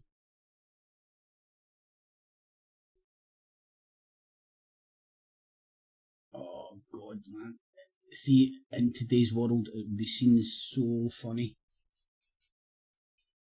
Hold on, I just seen something, let me see.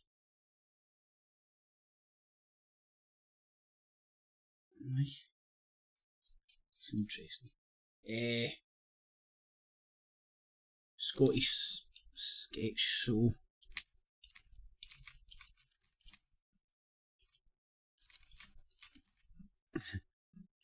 Show translator. Oh! It wasn't Chewing the Fat. It was Catherine Tate. Right, if you haven't seen this, strap yourself in. This is one of the funniest fucking sketches. And if I remember right, she was on the BBC. I think she came through the BBC, didn't she? Oh no. It's just more left-leaning. comedy. You all right? No, I'm having a bit of a nightmare, actually. What's the matter? Well, I've got all the international CEOs from around the world in this room. In 10 minutes, the annual summit's supposed to take place. They've flown thousands of miles to get here, and my translator hasn't turned up. I need to find someone who can translate into 7 different languages. Well, I can do This that. is comedy genius. Yeah, I did a TEFL in my gap year. Welcome back to London, ladies and gentlemen. This is Helen Marsh, who'll be our interpreter today. So, without further ado, let's address section 1.1, multinational profiteering for the financial year 2005-2006. Told you it was all left-leaning.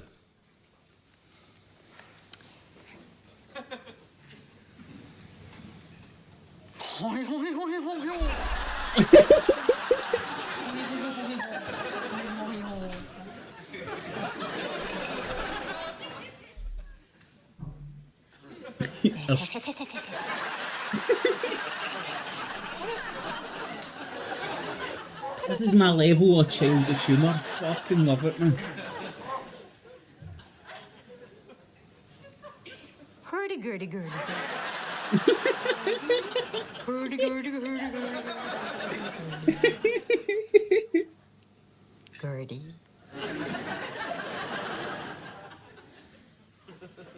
Oh, bud. Oh, bud.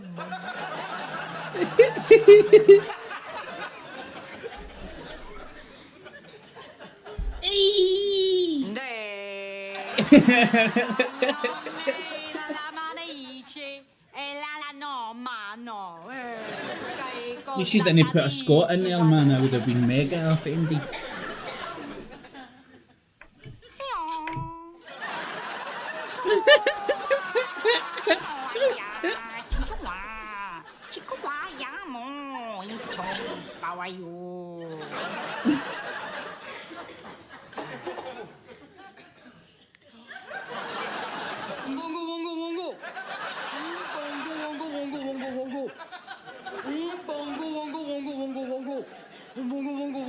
This is not my sandwich.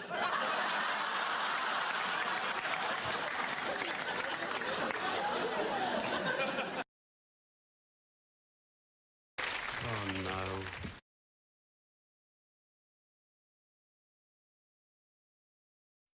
Think how many people would have a meltdown nowadays over that sketch, man.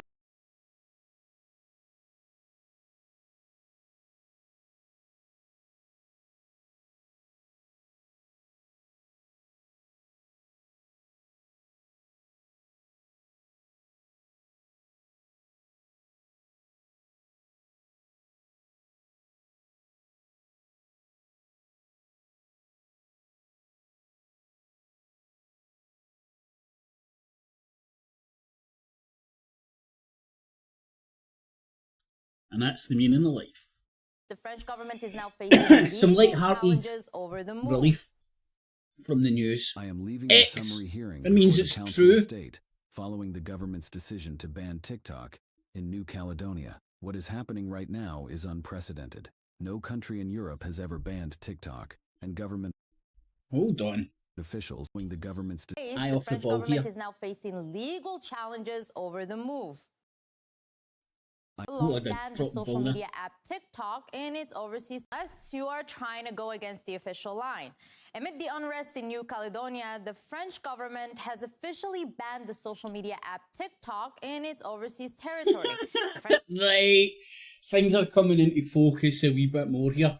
There's a tug of war going on for alliances in that area of the world. It's in the Pacific. It's more China's back door in it than the French. And now the French are moving to ban the old tickety talk.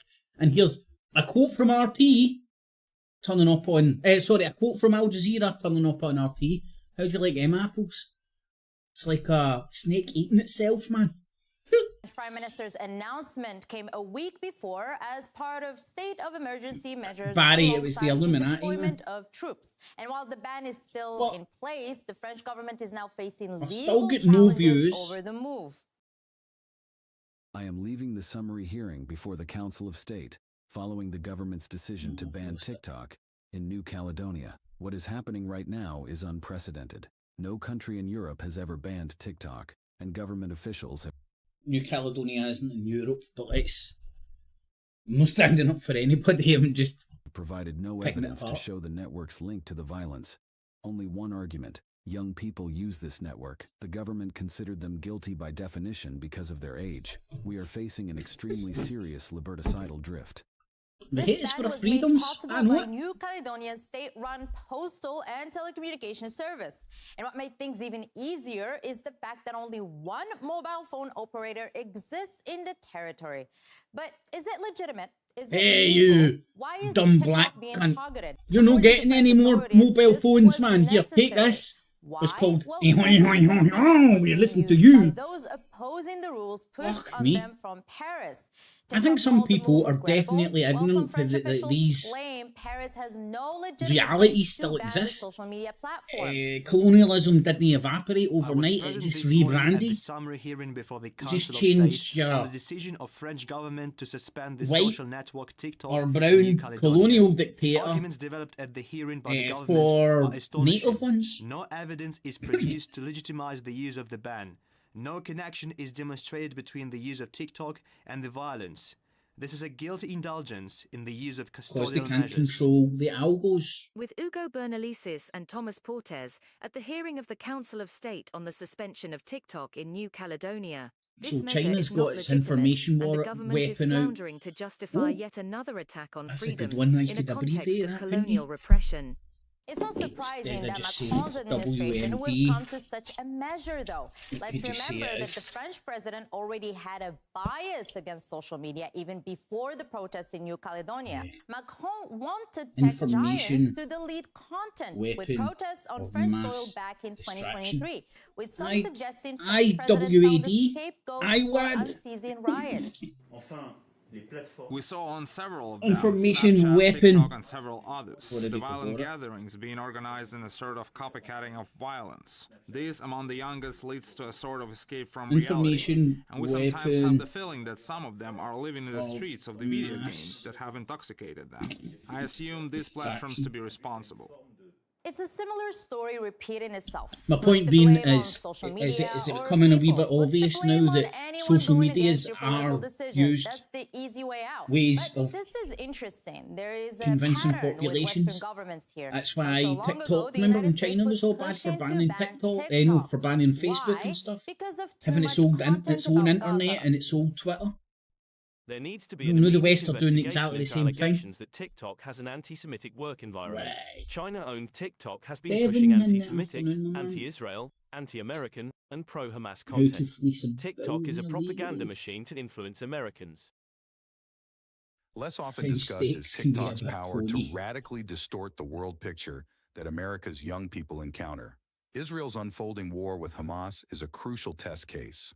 According to one poll, 51% of Handy for Americans my- between the my ages of phone's 18 wife. and 24 believe that Now, Hamas's is murder this of civilians was conspiracy justified, a statistic notably chitter different chatter? from other age cohorts. Or is this like on the Analysts have level of attributed Michelle this disparity Obama to the as a ubiquity of man anti-Israel because there's a content on picture of her TikTok, in a dress and where it looks most like young she's got internet slong? users get their information about the world. Is that the level of this, or is she TikTok is a actually tool China uses to spread fucking propaganda had to a designer Americans. vagina Now or it's that? I being don't used to know. Let's downplay see, to be Hamas quite honest, terrorism. I don't really TikTok care. needs to be shut down now. I'll take But again, the there's always a titillation, catch, though. because the main supporters of that ban were also among the largest recipients of donations from the pro-Israel lobbying group AIPAC. So anything that does not fit into what they want to promote, they strongly oppose it. Gaza, Donbass, New Caledonia. But if it's something that promotes their interests, they will make sure you hear about it day and night. Let's take the Arab Spring, for example, when a Google executive got bored, decided to use Facebook to start. Let's do the old trick that back in the day I had the balls to do to the gurus of the social media, which was to listen to what they're saying, go, well, you got a fucking point then, but then go, you're doing the exact same thing from the opposite side of the court, but on the other side of the park, you know. that's why places like Rumble, etc. exist. That's why Elon Musk bought Twitter. And everybody, it's self-evident to anybody that uses that how it's changed for the better, for the worse. Time will tell. Who knows? But you've definitely got a crazy old, good, evil, maybe in the middle scientist running one of the biggest, largest social medias. Facebook. Do people still use that? WhatsApp. Am I tripping? Google bought WhatsApp, wasn't it? Who the fuck bought WhatsApp? Was it Facebook or was it Meta? I think it was Meta. I've lost track. But and it's because, in my opinion, fucking controlling the algos can dictate what people get, and especially the crack cocaine social medias. And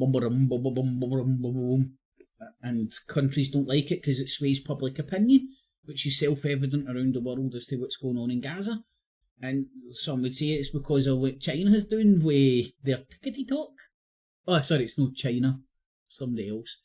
Anyway, let's get back to what the West are doing. We don't do. A revolution in Egypt. If you want to liberate a society, all you need is the internet. I was wrong. I said those words back in 2011, when a Facebook page I anonymously created helped spark the Egyptian revolution. So, this man did admit that thanks to Facebook, a revolution took place.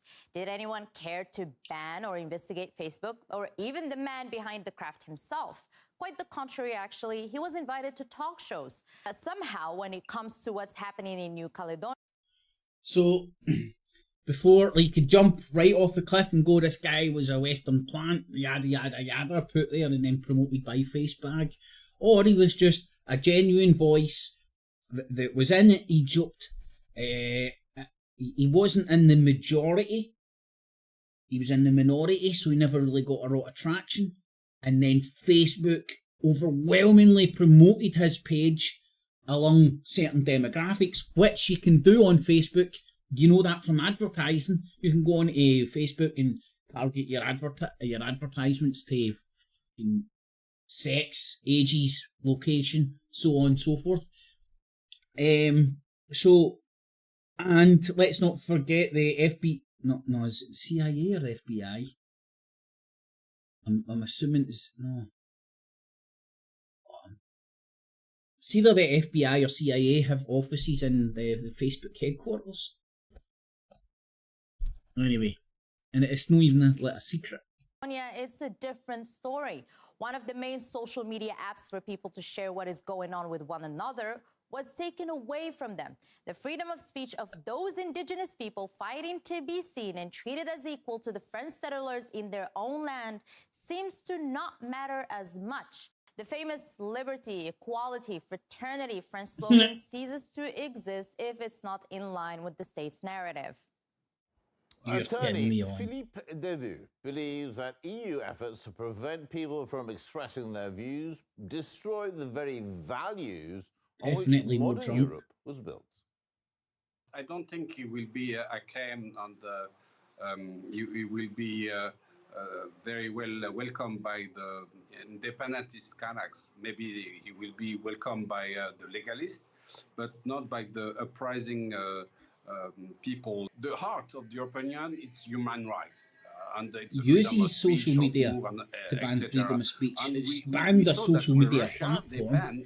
Russian media, and it shows you European Union is not governments have the ability to shut down sections. They use this kind of method. They can to the masses, maybe not, just make it maybe one or two steps harder, or whatnot, and it just makes it less accessible. And jobs a good one doesn't mean there's no workaround. What we are looking in New Caledonia can spread all over in overseas territory.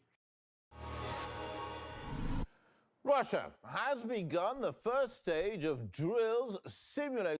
Right, after them telling you that, maybe at the end of this, we'll go, check out our Telegram page. If you want the truth, the real truth, away from the Western-controlled censorship, come on to our Telegram page.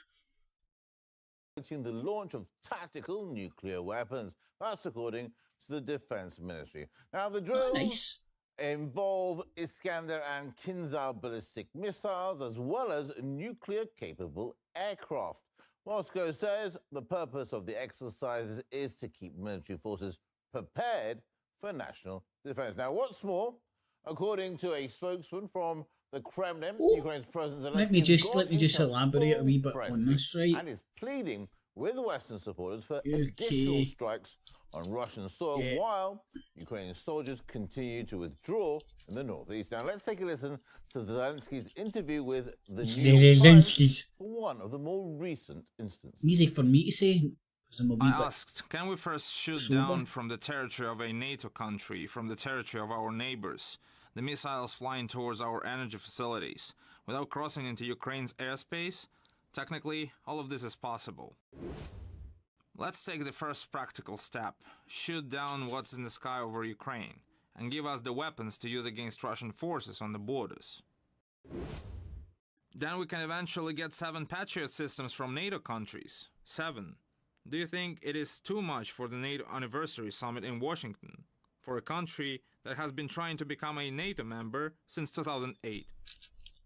Now, this all comes as the 5-year term of the Ukrainian president ends. When Zelensky ran for office in 2019, he promised to end the war in Donbass, but he has failed to deliver on that promise. When Russia began its military operation back in February 2022, Zelensky put Ukraine under martial rule. Kyiv says that elections can't happen while there's a war because of That's why I heard it's coming through. Interpreted. Zelensky says that because of martial rule, his time in office hasn't really ended. He has given no indication of when he will formally seek re-election. Earlier, my colleague Charlotte Dubansky discussed this very topic with a panel of guests.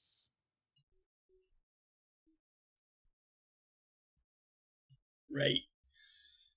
Look at this for some heavy fear-mongering and a half, right? I don't know, maybe the government knows we're going to get, the Russia's going to fucking hit us with nukes. Maybe this is kind of just like to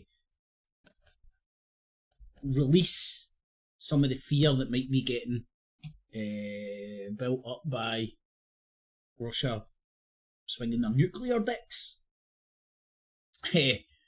But households should stock up in tin food and battery power wind or wind radio. I said wind radio. I need to get one of them to prepare for an additional emergency. Oh fuck! You're joking. It's a fucking genuine bona fide. How much money Jink's fucking saved on this? Why didn't he just pay some cunt to share a lot of prepper, American prepper websites? Instead of a whole blown government organisation website. God knows how much it... Where's the website? How would you prepare for an emergency? Oh, fuck me, man. I'm a big black motherfucker. Oh, man. I was going to leave my house at some point in the next 6 months. I don't think so now.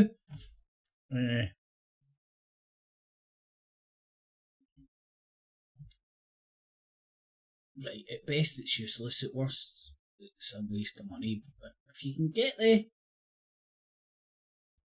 God, 999. Right, my God. And then, right, so that's what it is, a pile of shite that somehow, someway got a payday for creating. Right, Rupert, you've not created anything in a wee while. What you going to do? Well, I'm going to tell everybody how to prepare for an emergency. Get tin food and water in. At least 3 days worth. Such as flooding, fires and power cuts. Well, back in the day it was keep a candle. And it's always sensible to have some sort of a fucking food in your house, innit? Or, what I preferably do is I just go out hunting. Sometimes there's deer around here. Sometimes, when the apocalypse is upon us, cannibalism. Got to do it. Cannibals got to do what a cannibal's got to do. Alright, and look how this has been put on steroids by the fear-mongering press, man. Oh, that was a Royal Marine. Chinese spy. Just dropped indeed. Full list of supplies to survive the apocalypse. Baby formula. Barrier wind-up torch. Portable power bank. Charging your mobile phone. Got that! Battery or wind-up radio. But I can charge up my phone. Let's get FM on it. But I've got no plug-in headphones. I'll get a wire. See, I'll survive the apocalypse. I just need a wire. Coat hanger. Solves all numerous problems. Stick that in the socket. Got that on my phone. Hopefully it will accept it as a socket. Or again, take my sword and go raping and pillaging. These are the options during the nuclear apocalypse. Spare batteries for torch and radio. First aid kits. There's a tube of Germaline or whatever I've got work. Wet wipes or hand sanitisers. Toilet roll and the devil's lube. Boiled water. Spam! Tinned meat. Corned beef, which I fucking really like actually. Spam, I've not had that for ages, it's too rubber-like. And, you know what spam, where the word spam comes from? And I'm led to believe this is true. It was the American, we had bully beef in World War I, World War II, it was part of the soldiers' rations. And it's what the country's done to get some sort of a meat thing in a fucking tin. So we had corned beef and the Americans had spam. Special processed American meat. And you know how Americans love their abbreviations. Baby supplies. So that's how the newspapers tell you to save yourself from the apocalypse. Ooh. It's now warning. In case of enemy attack. Okay. Again, let's go to the source. Emergencies, such as flooding, enemy attack, fires, could be dropping bombs on us, and power cuts can affect us all. So can enemy attacks. These are simple and effective steps you can take to be more prepared. Which issue wet your knickers now! Warning! Stockpile for 3 days! Now, if anything the enemy's going to do we need to worry about, stockpiling for 3 days is going to do sweet Fanny Adams, because the shit we need to worry about in this scenario, these apocalyptic scenarios, to the best of my knowledge, is nuclear bombs. Anyway, man, that was a good wee exercise. Let's see how these bad boys doing it. What's this, the Times? Or this is where I would have heard it for this talk radio. For this Rupert Murdoch's talk hole of talk this morning. That's where I probably heard this. No surprise it's in the Times. Are you ready for a crisis? Britain's Deputy PM? Fuck's sake. Maybe this is just some wee back office spokeshole trying to justify their £20 million for the last hour's work. Deputy PM. Who is that? I'm not even joking. Anyway, sorry, let's get back to I think it is very the vodka troubling. potato man. You know, and his defense may be, well, we have a war going on, so I had to suspend. Meanwhile, I was an election observer, as Arno was as well, in the new regions where there's war going on. Russia held elections for president, even though the war was going on in those new regions. Zelensky may have been elected using democratic processes, but the manner that... Right. Always trust a man on a webcam, that's what I always say.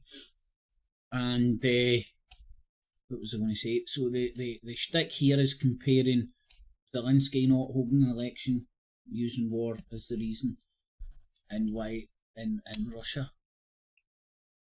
Now Russia holding those elections, there's another dual purpose of it. It gives them info. It gives them stuff in their info armory. Easy for me to say.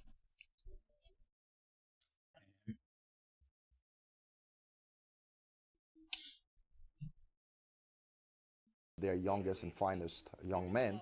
Essentially, we've seen from Zelensky that he's got no time for any democratic institutions in Ukraine. We've had the banning of opposition parties, the banning of media. We've had journalists saying that they're under pressure in terms of the sorts of things they're reporting on there. We had the crackdown of the Orthodox Church as well in Ukraine. And then now we've had this new law to mobilise most Ukrainian men, and this demand to have them extradited essentially from other countries where they've been seeking refuge. That makes any sense. How do you expect I'm not a big fish fan, Zelensky's never mind Western sushi, allies but I could imagine Spam being nice, because I think it's quite salty in it. Democracy? I don't think the West will even try to justify what they're doing. They'll just continue to I would still rather have a steak, you know, about freedom and democracy, and that's what Zelensky represents. It's all don't do what we do what we say. That's the Western point of view. Both Zelensky and his Western supporters appear to be, at least in terms of their public pronouncements, trapped in a fantasy world that is eerily reminiscent of that which existed in Hitler's bunker during the fall of Berlin, where Adolf Hitler was seeking to move non-existent armies around a map in order to achieve some sort of miraculous victory against the advancing Soviet army. The same phenomena appears to be happening in Kiev today, where deep on Ukrainian leadership, civil and military, are hoping for some sort of miracle. The only reason he remains in place is that the American, having an election of their own, as far as the incumbent administration is concerned, they must do their utmost to somehow maintain an illusion that everything is okay, right. And they don't want to rock the boat, and this could hurt members. Psychological. Be an advert for, of course, it'll be a documentary. Of war, the wounds in the street, the rubble of the buildings being collapsed. I wanted to see the soldiers that were fighting in here. This is news to me. Oh, I thought it was news because of the wee Rassie funeral down the bottom right. Didn't realise. I don't know why they're streaming that live, man. I mean, if you've seen one head, you've seen them all. So much variety. Oh, there's somebody else with a black sheet on. Another black sheet. Another black sheet. Another black sheet. Oh, I really like that black sheet.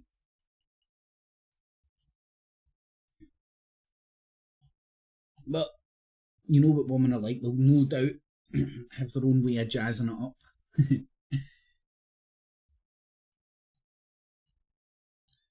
Right, I don't even...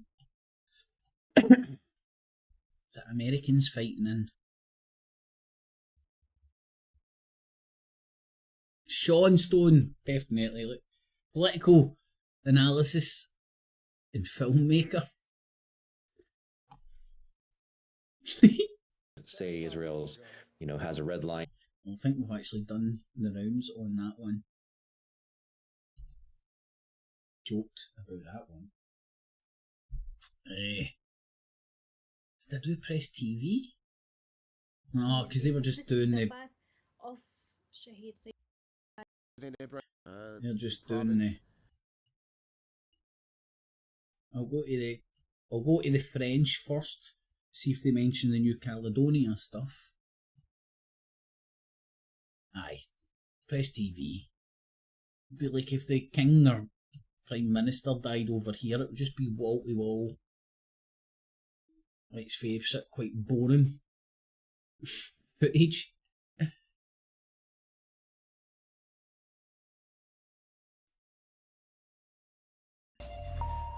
This is The World Today here on France 24 as we move into the second hour of the programme. Glad you could join us. I'm Stuart Norval. The main headlines for you today, starting off with that breaking news that Ireland, Norway and Spain have all become or are beginning to become the first European countries to formally recognise a Palestinian state.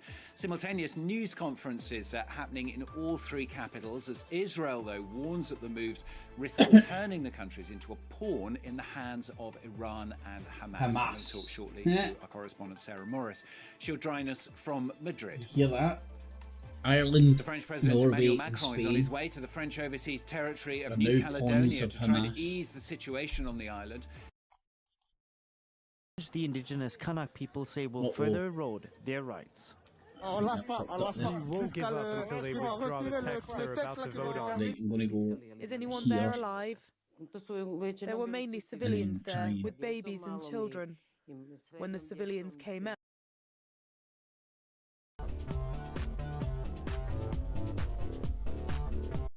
24 in Cannes on France 24. This is the and revisited. They'll be the first European countries to formally recognise a Palestinian state. Those moves announced in press conferences in all three capitals. We've heard in the last hour as well from Hamas saying it is an important step. We'll hear from our correspondent in Spain, Sarah Morris, in just a moment.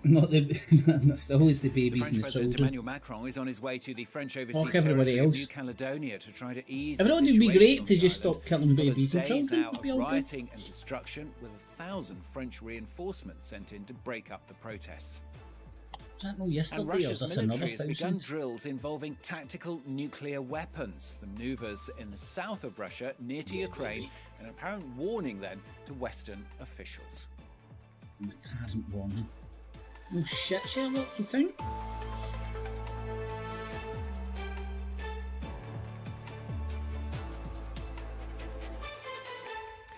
So Ireland, Norway and Spain then, all three announcing that they are the first European countries to formally recognise a Palestinian state. The European Union members, they held simultaneous news conferences in all three capitals, signallising they will recognise the statehood by the end of the month.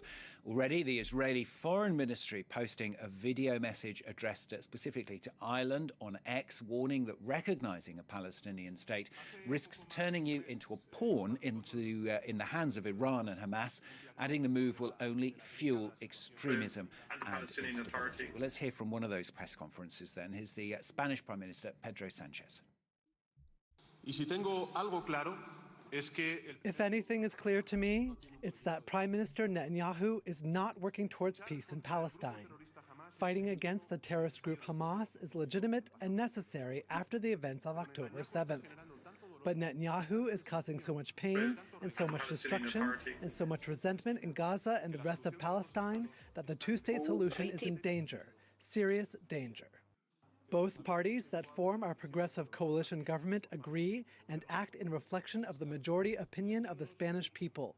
Next Tuesday, May 28th, Spain will approve in its Council of Ministers the recognition of the State of Palestine.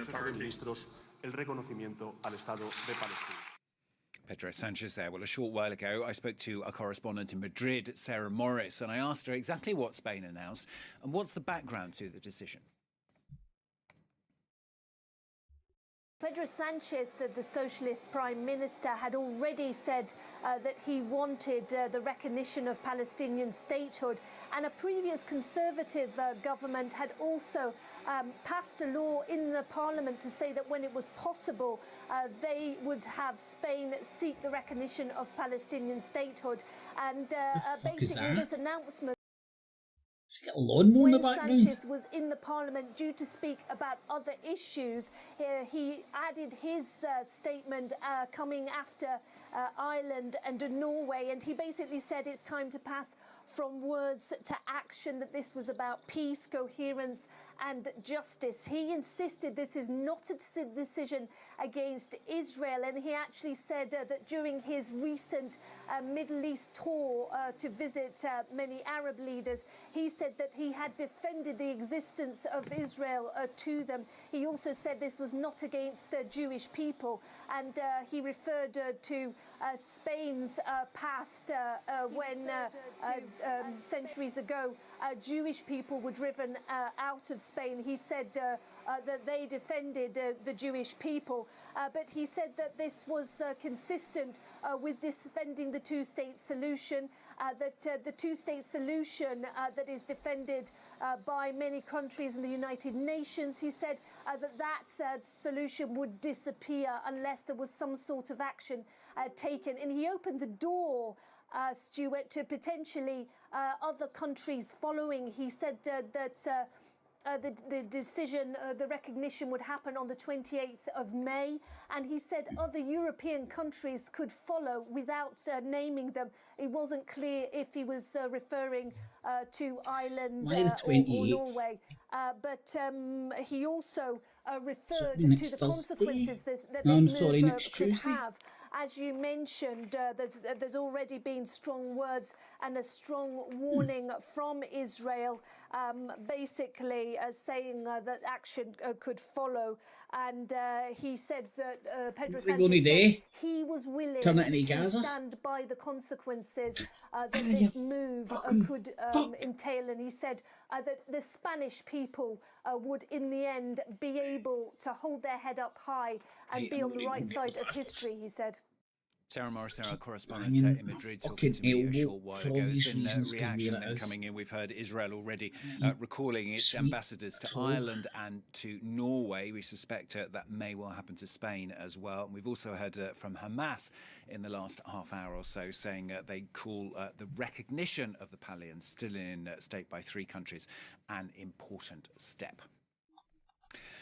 Now, it's been described as a game of cat and mouse after the worst riots in 40 years in the French territory of New Caledonia in the Pacific. I saw this chat's happened before. An area of protesters, barricades and rubble, well, only to find them popping up a relatively short distance away again. That's the relatively, on the island, as thousands historically speaking, not that long ago, 40 years. Today is going to see the arrival of France's I think president, we'd find that the early 80s. The government seeks solutions to there hasn't been as bad. The riots were worse than this. And interior ministers hoping for. What were the rioting about back then? So let's hear then from the French Prime Minister. He will hold talks with all actors, society, political parties, civil society actors, young people, economic actors and indigenous groups. The aim is to be by their side and to start laying the groundwork to rebuild. Tens of thousands of people have joined President Ebrahim Raisi's funeral in Tehran. The Supreme Leader Ayatollah Ali Khamenei leading prayers ahead of the funeral procession, and 7 members of his entourage, including, of course, the killed foreign minister held in that helicopter crash last week. In the capital, huge banners going up hailing the late president as the martyr of service. Some Tehran residents as well saying they've received phone messages urging them to attend the funeral there. Oh, there's the wee smear. Russia's military has begun drills involving tactical nuclear weapons. The move announced by Russian authorities earlier this month. Wouldn't you think that's a good warning then to senior Western officials who've spoken about the possibility of deeper involvement in the war in Ukraine. Those manoeuvres taking place in the south of Russia, including regions on the border with Ukraine. Oliver Farry reports. Why then? Russia's defense ministry shows troops. Why are they blurring out the tips? Engaged Did in you know non-strategic nuclear. Like,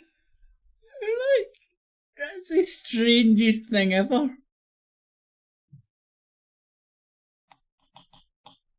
Answers on a postcard. like, I'm imagining that's the warhead. I'm saying this as if like I know what the fuck I'm talking about, but just like for a dumbass perspective, that's got to be where the payload is. No doubt, a military expert could see what type of missile that is, and I'm pretty sure most missiles, or some of them at least, can have different payloads. Obviously, some of them can be duds for test and all that jazz.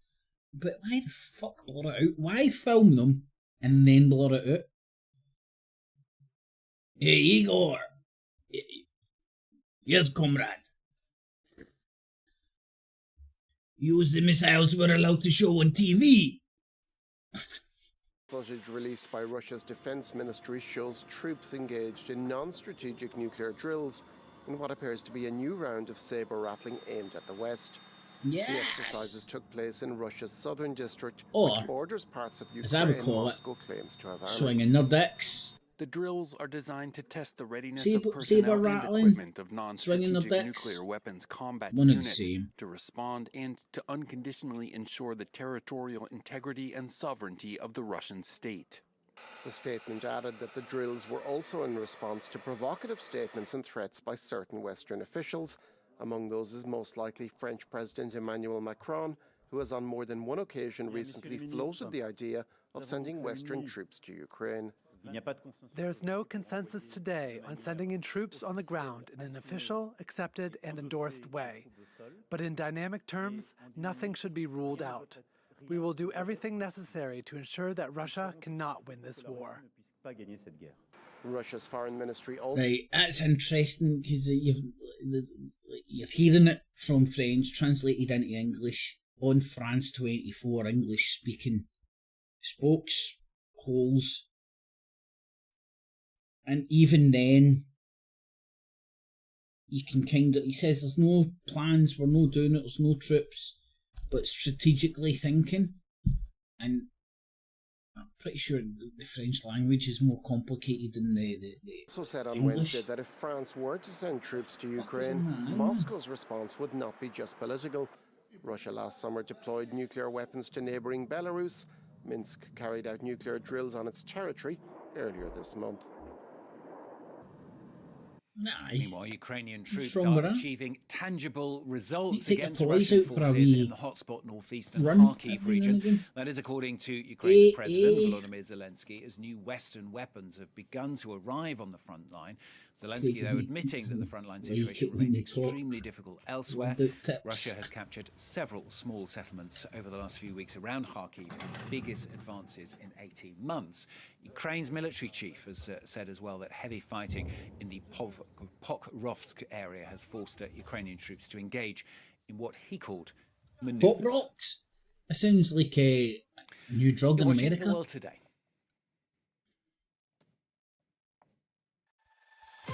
So they did touch on the old Caledonia stuff. And now on the programme, it's time for this week's People and Profit programme about moving Africa towards cleaner cooking methods. Why don't we start with some food?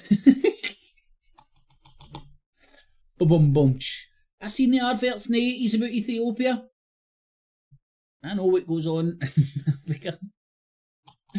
Right, so let's listen to the Germans as well. Even gives a wee countdown, which is good.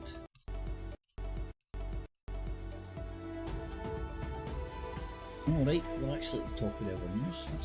That's handy.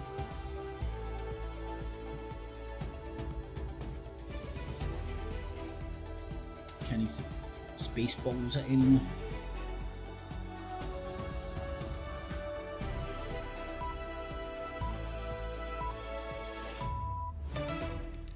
This is DW News coming to you live from Berlin.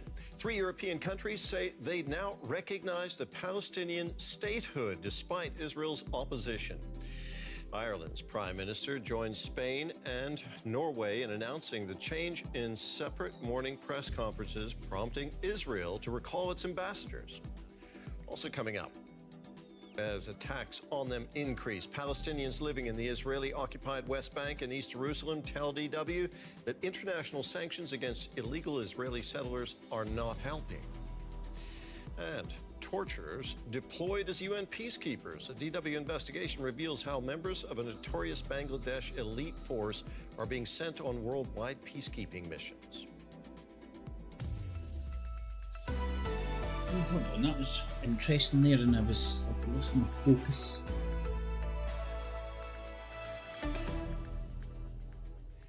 Hello, I'm Terry Martin. Good to have you with us. We begin with some breaking news. 3 European countries have said they will recognize Palestinian statehood. Spanish Prime Minister Pedro Sanchez made the expected announcement earlier in his country's parliament. Norwegian Prime Minister Jonas Gahr Støre said the official recognition of Palestine by Norway and others will take effect on May 28th. Ireland's Prime Minister Simon Harris called it a historic day. In response, Israel says it's now recalling its ambassadors in Norway and Ireland. We'll have a listen to what the Irish leader said. Today, are announcing that we recognise the state of Palestine. There's my Lucky Charms. Will now undertake whatever national steps are necessary to give effect to that decision. In the lead up to today's announcement, I've spoken with a number of other leaders and counterparts, and I'm confident that further countries will join us in taking this important step in the coming weeks. This is an historic and important day for Ireland and for Palestine. Well, for more on this, we're joined from Brussels by our correspondent, Jack Perrick. Jack, 3 EU countries recognizing Palestinian statehood. What does this mean? Well, at the moment, this is broadly a symbolic and political gesture by these 3 countries, but it is extremely significant. What we heard from the Spanish Prime Minister Pedro Sanchez when he made the announcement, he said that the recognition of it's a recognition of the Palestinian people to their right to self-determination. The Irish Prime Minister Simon Harris, we just heard from, he said that permanent peace can only be secured on the basis of a free will of a free people. Essentially, what they're trying to do is show that their countries are committed to the 2-state solution, where there is a Palestinian state, where Palestinian people have self-determination. It's a big move, though, and as we've heard, the Israelis have already recalled their ambassadors from Oslo and from Dublin as well. And so this is quite a major step forward. We were expecting some other EU countries could potentially have made it, but we now know that it was Ireland, Spain and Norway, which is not an EU country, that have announced. Did he just wink at me, mate? You coming on to me, pal? What about the other EU countries? There are 27 in all. Could we see other countries coming on board with that soon? Yeah, it was expected perhaps that Belgium would also agree to do this and to recognise Palestinian statehood. Now, there's questions about different procedures and legislative motions that need to happen in each individual country. The EU has quite a complex and difficult situation when it comes to the recognition of Palestine or a Palestinian state. The EU has for a long time campaigned for a 2-state solution where there is a Palestinian state with self-determination for the Palestinian people.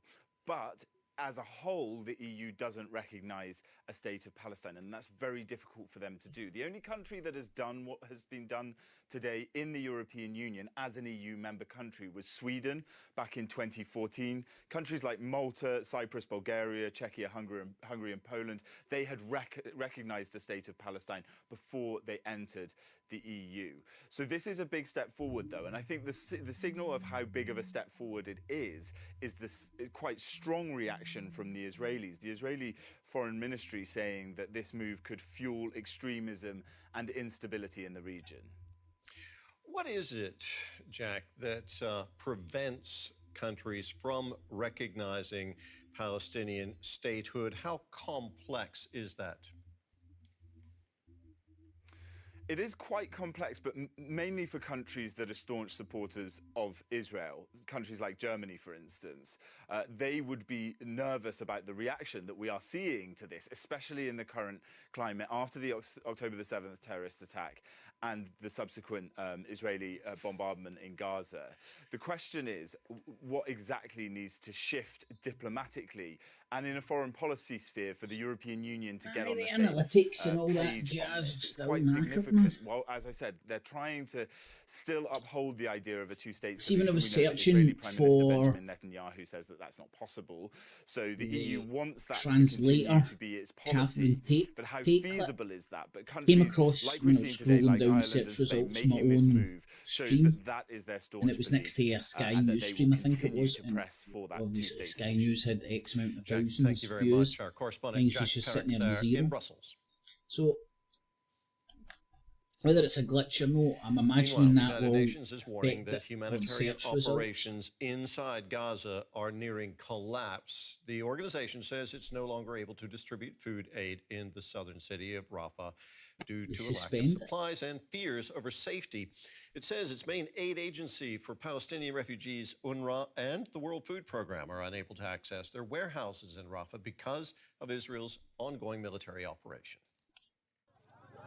After fleeing Rafah, many come here to Deir al-Balah camp in central Gaza. But the situation here is not much better. People queue for basic supplies. They were talking about Gaza as such in other news. If there is no water, we can't shower. If there is no water, we can't drink. If there is no water, we can't do the dishes. We can't do anything. Life stops. We are suffering a lot. With heavy fighting around Rafah, the Israeli military says nearly 900,000 people have fled the area.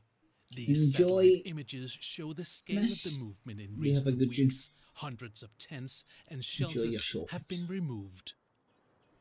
The UN says humanitarian operations in Gaza are near collapse, as almost no aid can enter, and they no longer have access to its warehouses in Rafah.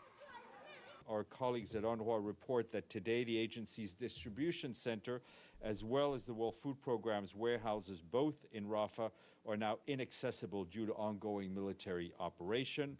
UNRWA says that its health centers have not received any medical supplies for the past 10 days. Despite this, healthcare staff continue to provide thousands of medical consultations each day at health centers that are still operational. People had hoped the pier constructed by the US would bring some urgently needed relief. But so far, it hasn't been nearly enough. We have been waiting for this aid for hours, and we have not received anything. Doberman, I know what you mean. Historically, it's always been there. Doesn't make it any all easier. the Muslim world to end this war. All we want is for this What, war not to at the end. time? Well, his t-shirt was Illuminati. On creating alternative routes to speed up aid deliveries. Until that happens, many people leave here empty-handed. Well, Palestinians living alongside hundreds of imagine that being a thousands of fucking Israeli amazing settlers part in of the the world, Israeli-occupied just West Bank and beach East on the Jerusalem Mediterranean. say that increasing violence has left them I don't worried know for what, their lives. I've never investigated, but I'd imagine the climate would be quite nice, you know, stuck on between Palestinians have Africa and increased since the Hamas terror Europe. attacks of October 7th and the war in Gaza. And locals say international sanctions against some settlers are not helping them. DW's Tanya Kramer reports. Violent Israeli settlers make their way to the village of Asawiya in the Israeli-occupied West Bank, scenes that Anan Ahmed knows all too well. It happened again some weeks ago. Settlers came down the mountain from the settlement, frightening the children. We have small children at home. They throw stones. This last time, they injured 2 people. My wife's brother was shot at twice, here and here. The situation is difficult. Palestinian villages as Asawiya are almost surrounded by Israeli settlements, considered illegal under international law.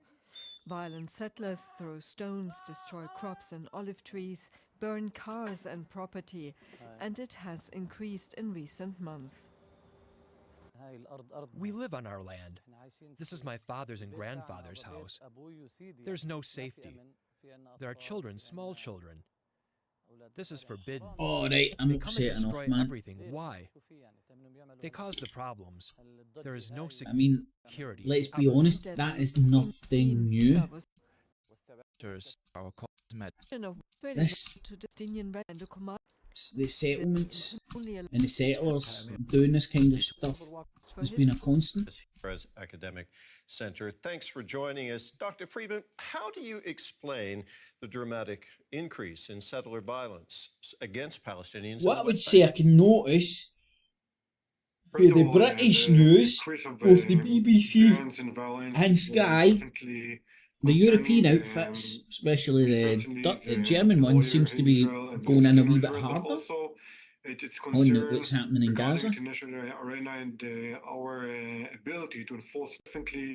about the West Banks. Have we heard the West Bank, anything about the West Bank violence would be useful today? Conducted groups to have. Signing the government, signing the authorities here in Israel to be much more determined. So the violent Israeli settlers just go next door to their unviolent Israeli settler and get what they need. That they've been someone in our to work more,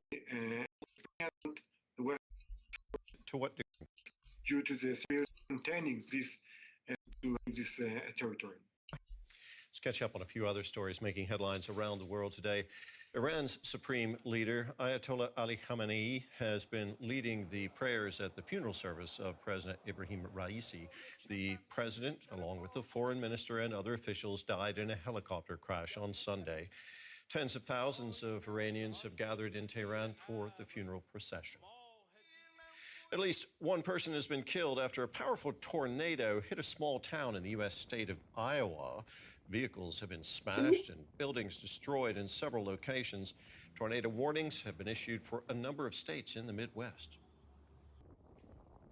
Would that be in and around what they call Tornado Alley? Bangladesh's elite counterterrorism force, implicated in tortures and killings, are now being sent on UN peacekeeping missions. The findings follow an investigation. Oh, don't tell Alex Jones, man. Metro News and Germany's Süddeutsche Zeitung. The officers are among 65,000 peacekeepers deployed worldwide to stabilize countries in crisis and support civilians when their governments fail. And it seems the UN is unable to stop it, as we hear now from our DW investigative team. Confronted with our findings, UN Peacekeeping in New York wrote,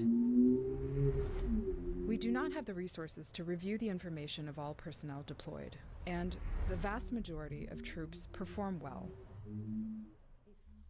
This former UN official told us that the organization has barely any power over which officers countries select. Pakistan, Egypt, and China, many of which are known to have abusive security forces. In other words, the United Nations pay for them, which would make these people technically mercenaries.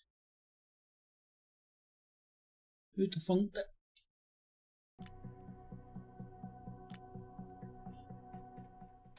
We get some really pretty useless troops and some pretty brutal ones as well. But if you're still in the UN, you can't actually say that. We also confronted Bangladesh's government and every individual officer mentioned in this report. They didn't respond. And with me in the studio now is Naomi Conrad from DW Investigations. She is one of the authors of that report you just saw. Naomi, your report focused on the dubious records of UN peacekeepers from Bangladesh. Are there documented cases from other countries? There are actually. I mean, we also looked into Sri Lanka, and there's one case of an officer where the UN was actively warned about deploying him. So just a couple of days before he was sent, this man who'd been involved, most likely been involved in the atrocities committed in the final months of the civil war in Sri Lanka in 2009, and was about to be deployed. Activists told the UN about him. We saw the emails that they sent, and nothing happened. So there are likely to be even more cases. These are the two countries that we looked at. But I mean, you look at the list of the major troop contributors, you see countries like Bangladesh, Pakistan, Egypt. There are likely to be more cases. What do you make of the UN's response to your investigation? Is the UN really powerless to keep human rights abusers out of its peace corps, out of its peacekeeping troops? The system as it stands at the moment is that it's up to the countries that send the troops to select and vet them. So in a way, you're asking, in some cases, abusive governments to decide which officers to send. There have been cases where the UN's human rights branch have teamed up with countries to select and to vet these people, where they got their CVs and they looked at people and they sifted out people. And in some cases, it's good to hear the inside baseball of how a lot of that stuff works from an administrative point of view.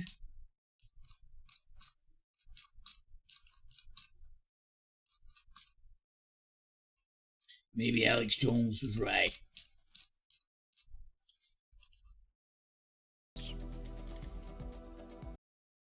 Right, it's nearly 11:30, so let's have a quick look elsewhere. Done a wee bit of the French. That's no live. Their live stream doesn't really work.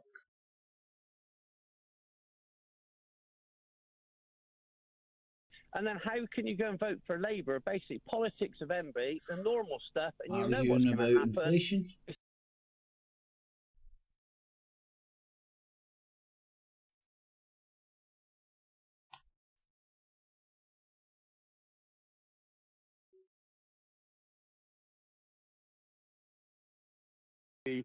In English, would you? You know, English is the most spoken language, but let's watch after these small languages. It's part of our cultural. So, you know, I take my hat off to the guy. Fair play to him for go out and to fight this. But what? Oh God. Change the world. Good morning, and thank you so much for waking up with us here on Live Now from Fox.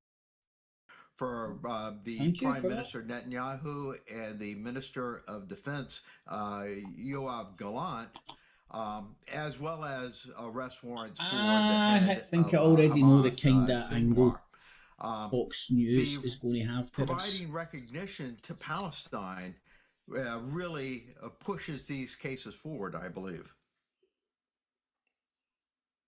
As we look at how this territory is in control of Hamas, how does that further the conversation? This territory is control of Hamas? The fuck? Of trying to get control away from Hamas. Now that this is happening, we know that Hamas leadership, that terroristic organization, has pretty much taken military control, some even looking at this organization as a political group. But what does it mean as far as breaking away from their control? And also kind of a two-part question for you, Ken. We know that Israel isn't the happiest with this decision. So how does it impact their relations with Palestine? Because as we know, when the Israel-Hamas war began, they said they were okay with Palestine. Their issue was with Hamas. So Israel recognizes the Palestinian Authority as the governing body within the West Bank, or actually within Palestine, both the West Bank and the Gaza Strip. And they've had ongoing relationship with them for a period of time. The problem is that Hamas was elected the governing body in the Gaza Strip, and there's only been one election there, and Hamas was both the government but also as this militant group that attacked Israel. And so right, nothing really new. ABC News, is this the American one or Australia? I think this is the Yankee Doodle Dandy one, looks like it already. Start here. We're reporting on board a U.S. Navy destroyer in the eastern Mediterranean. I'm Maggie Rulli. Wherever the story is, we'll take you there. You're watching ABC Is that News the new Live. port off of Gaza?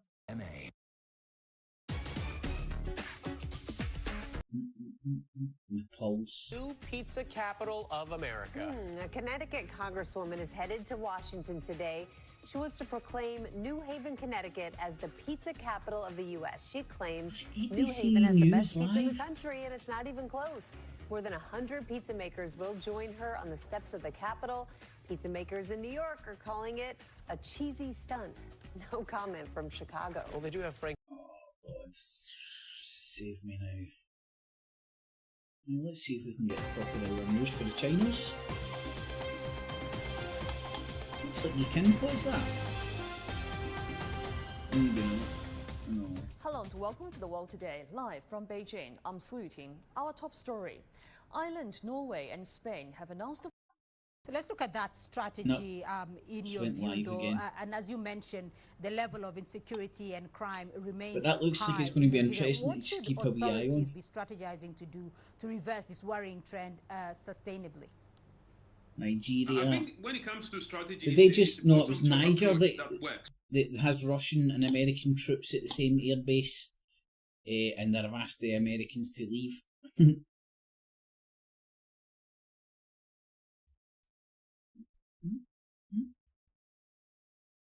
I thought that was a live stream.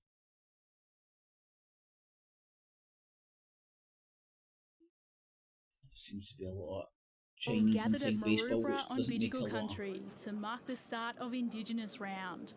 Yeah, it would be awesome. Obviously, everyone getting around it and celebrating our culture. We're the longest living culture in the world. 12% of NRL players are Aboriginal or Torres Strait Islander. Some of the game's best ever players come from an Indigenous background. There's plenty to celebrate in Indigenous Round with the colourful jerseys and cultural performances. Right. Different continent. Same. Says his older brother Latrell shouldn't be power to out on is that fat suit? Racism is racism at the end of the day, and we don't stand with it. The club doesn't stand. You're right, mate. Racism is racism. So CNN's top story about Spain, Norway and Ireland. BBC. The most important thing is post office. So let's see what the drop that shit. Ireland, Norway and Spain recognising Palestine in less than a week. Armies of young insurgents changing the course of a forgotten war. That would be Myanmar, wouldn't it? Aye. On the button. Screaming in agony, yep. Go and hear it. Didn't hear it. Can read it. Ex-Russian army commander detained over fraud charge.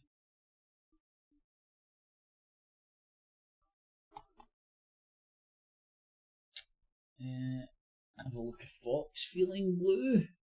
Squad Democrats handed loss after member's sister.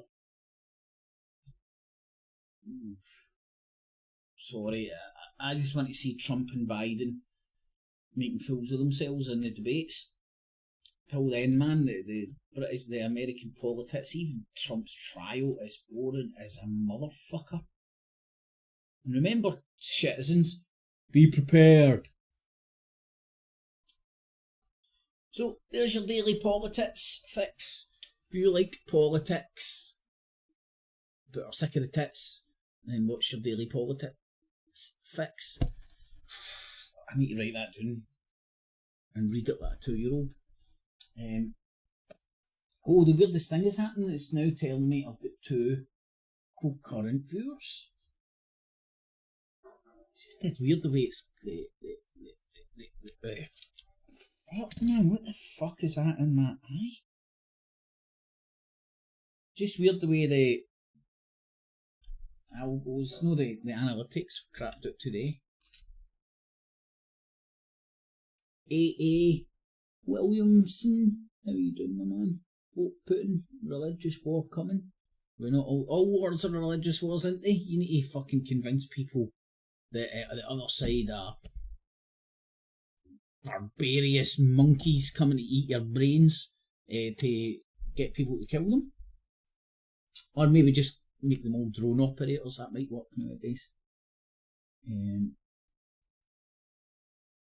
So I sub-bail all that jazz. I'm waiting for an Amazon delivery, so I might be kicking about a wee bit, so I might stick up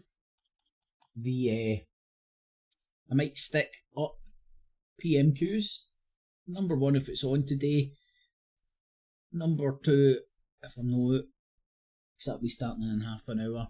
And number 3, it will be quite interesting today, especially with what's happened with Ireland, Norway, and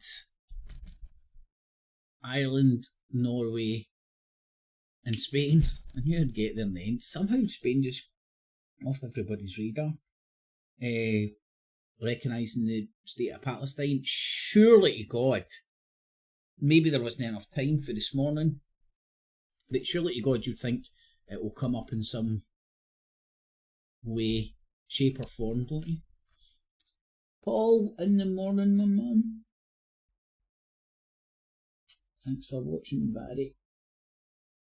Spain does go under the radar. Even during World War I and World War II, you know? It's like, even in all the films and that, you very rarely get Spanish troops or anything kicking about in any of the World War films. That's all Brits and French and Americans. They exist too.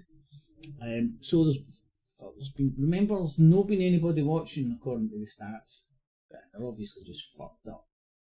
But there's been 27 votes. Will this make Israel more isolated internationally? Surely to God, it's got to be the fucking purpose of the exercise. 81% say yeah, 19% say no.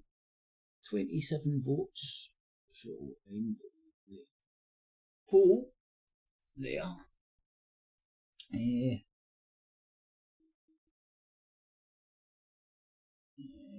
Franco and the fascists saved Spain till the 1970s.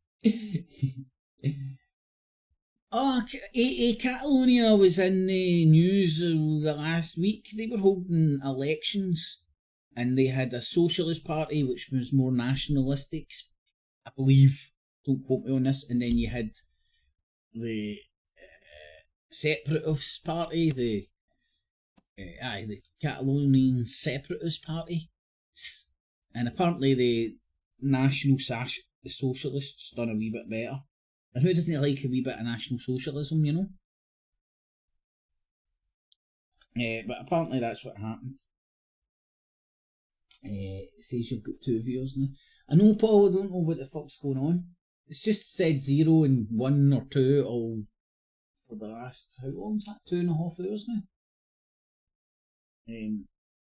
No doubt it'll catch up.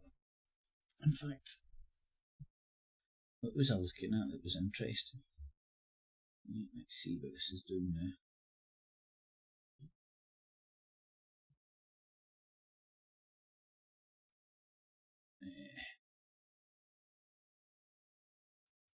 Because sometimes these things can be fascinating.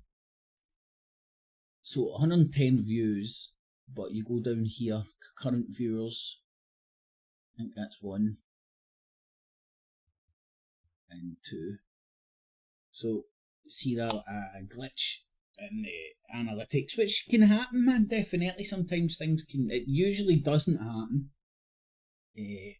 or it's the deep state Illuminati because they've seen the title of the video and throttling it. But hey ho, it's just the way it goes. Yeah, right. I don't get confused again. Which is very easily done. So aye, guys and girls, thanks for tuning in. Thumbs it up, sub up and bell up, all that jazz. And check in about 12 o'clock. I'll see if the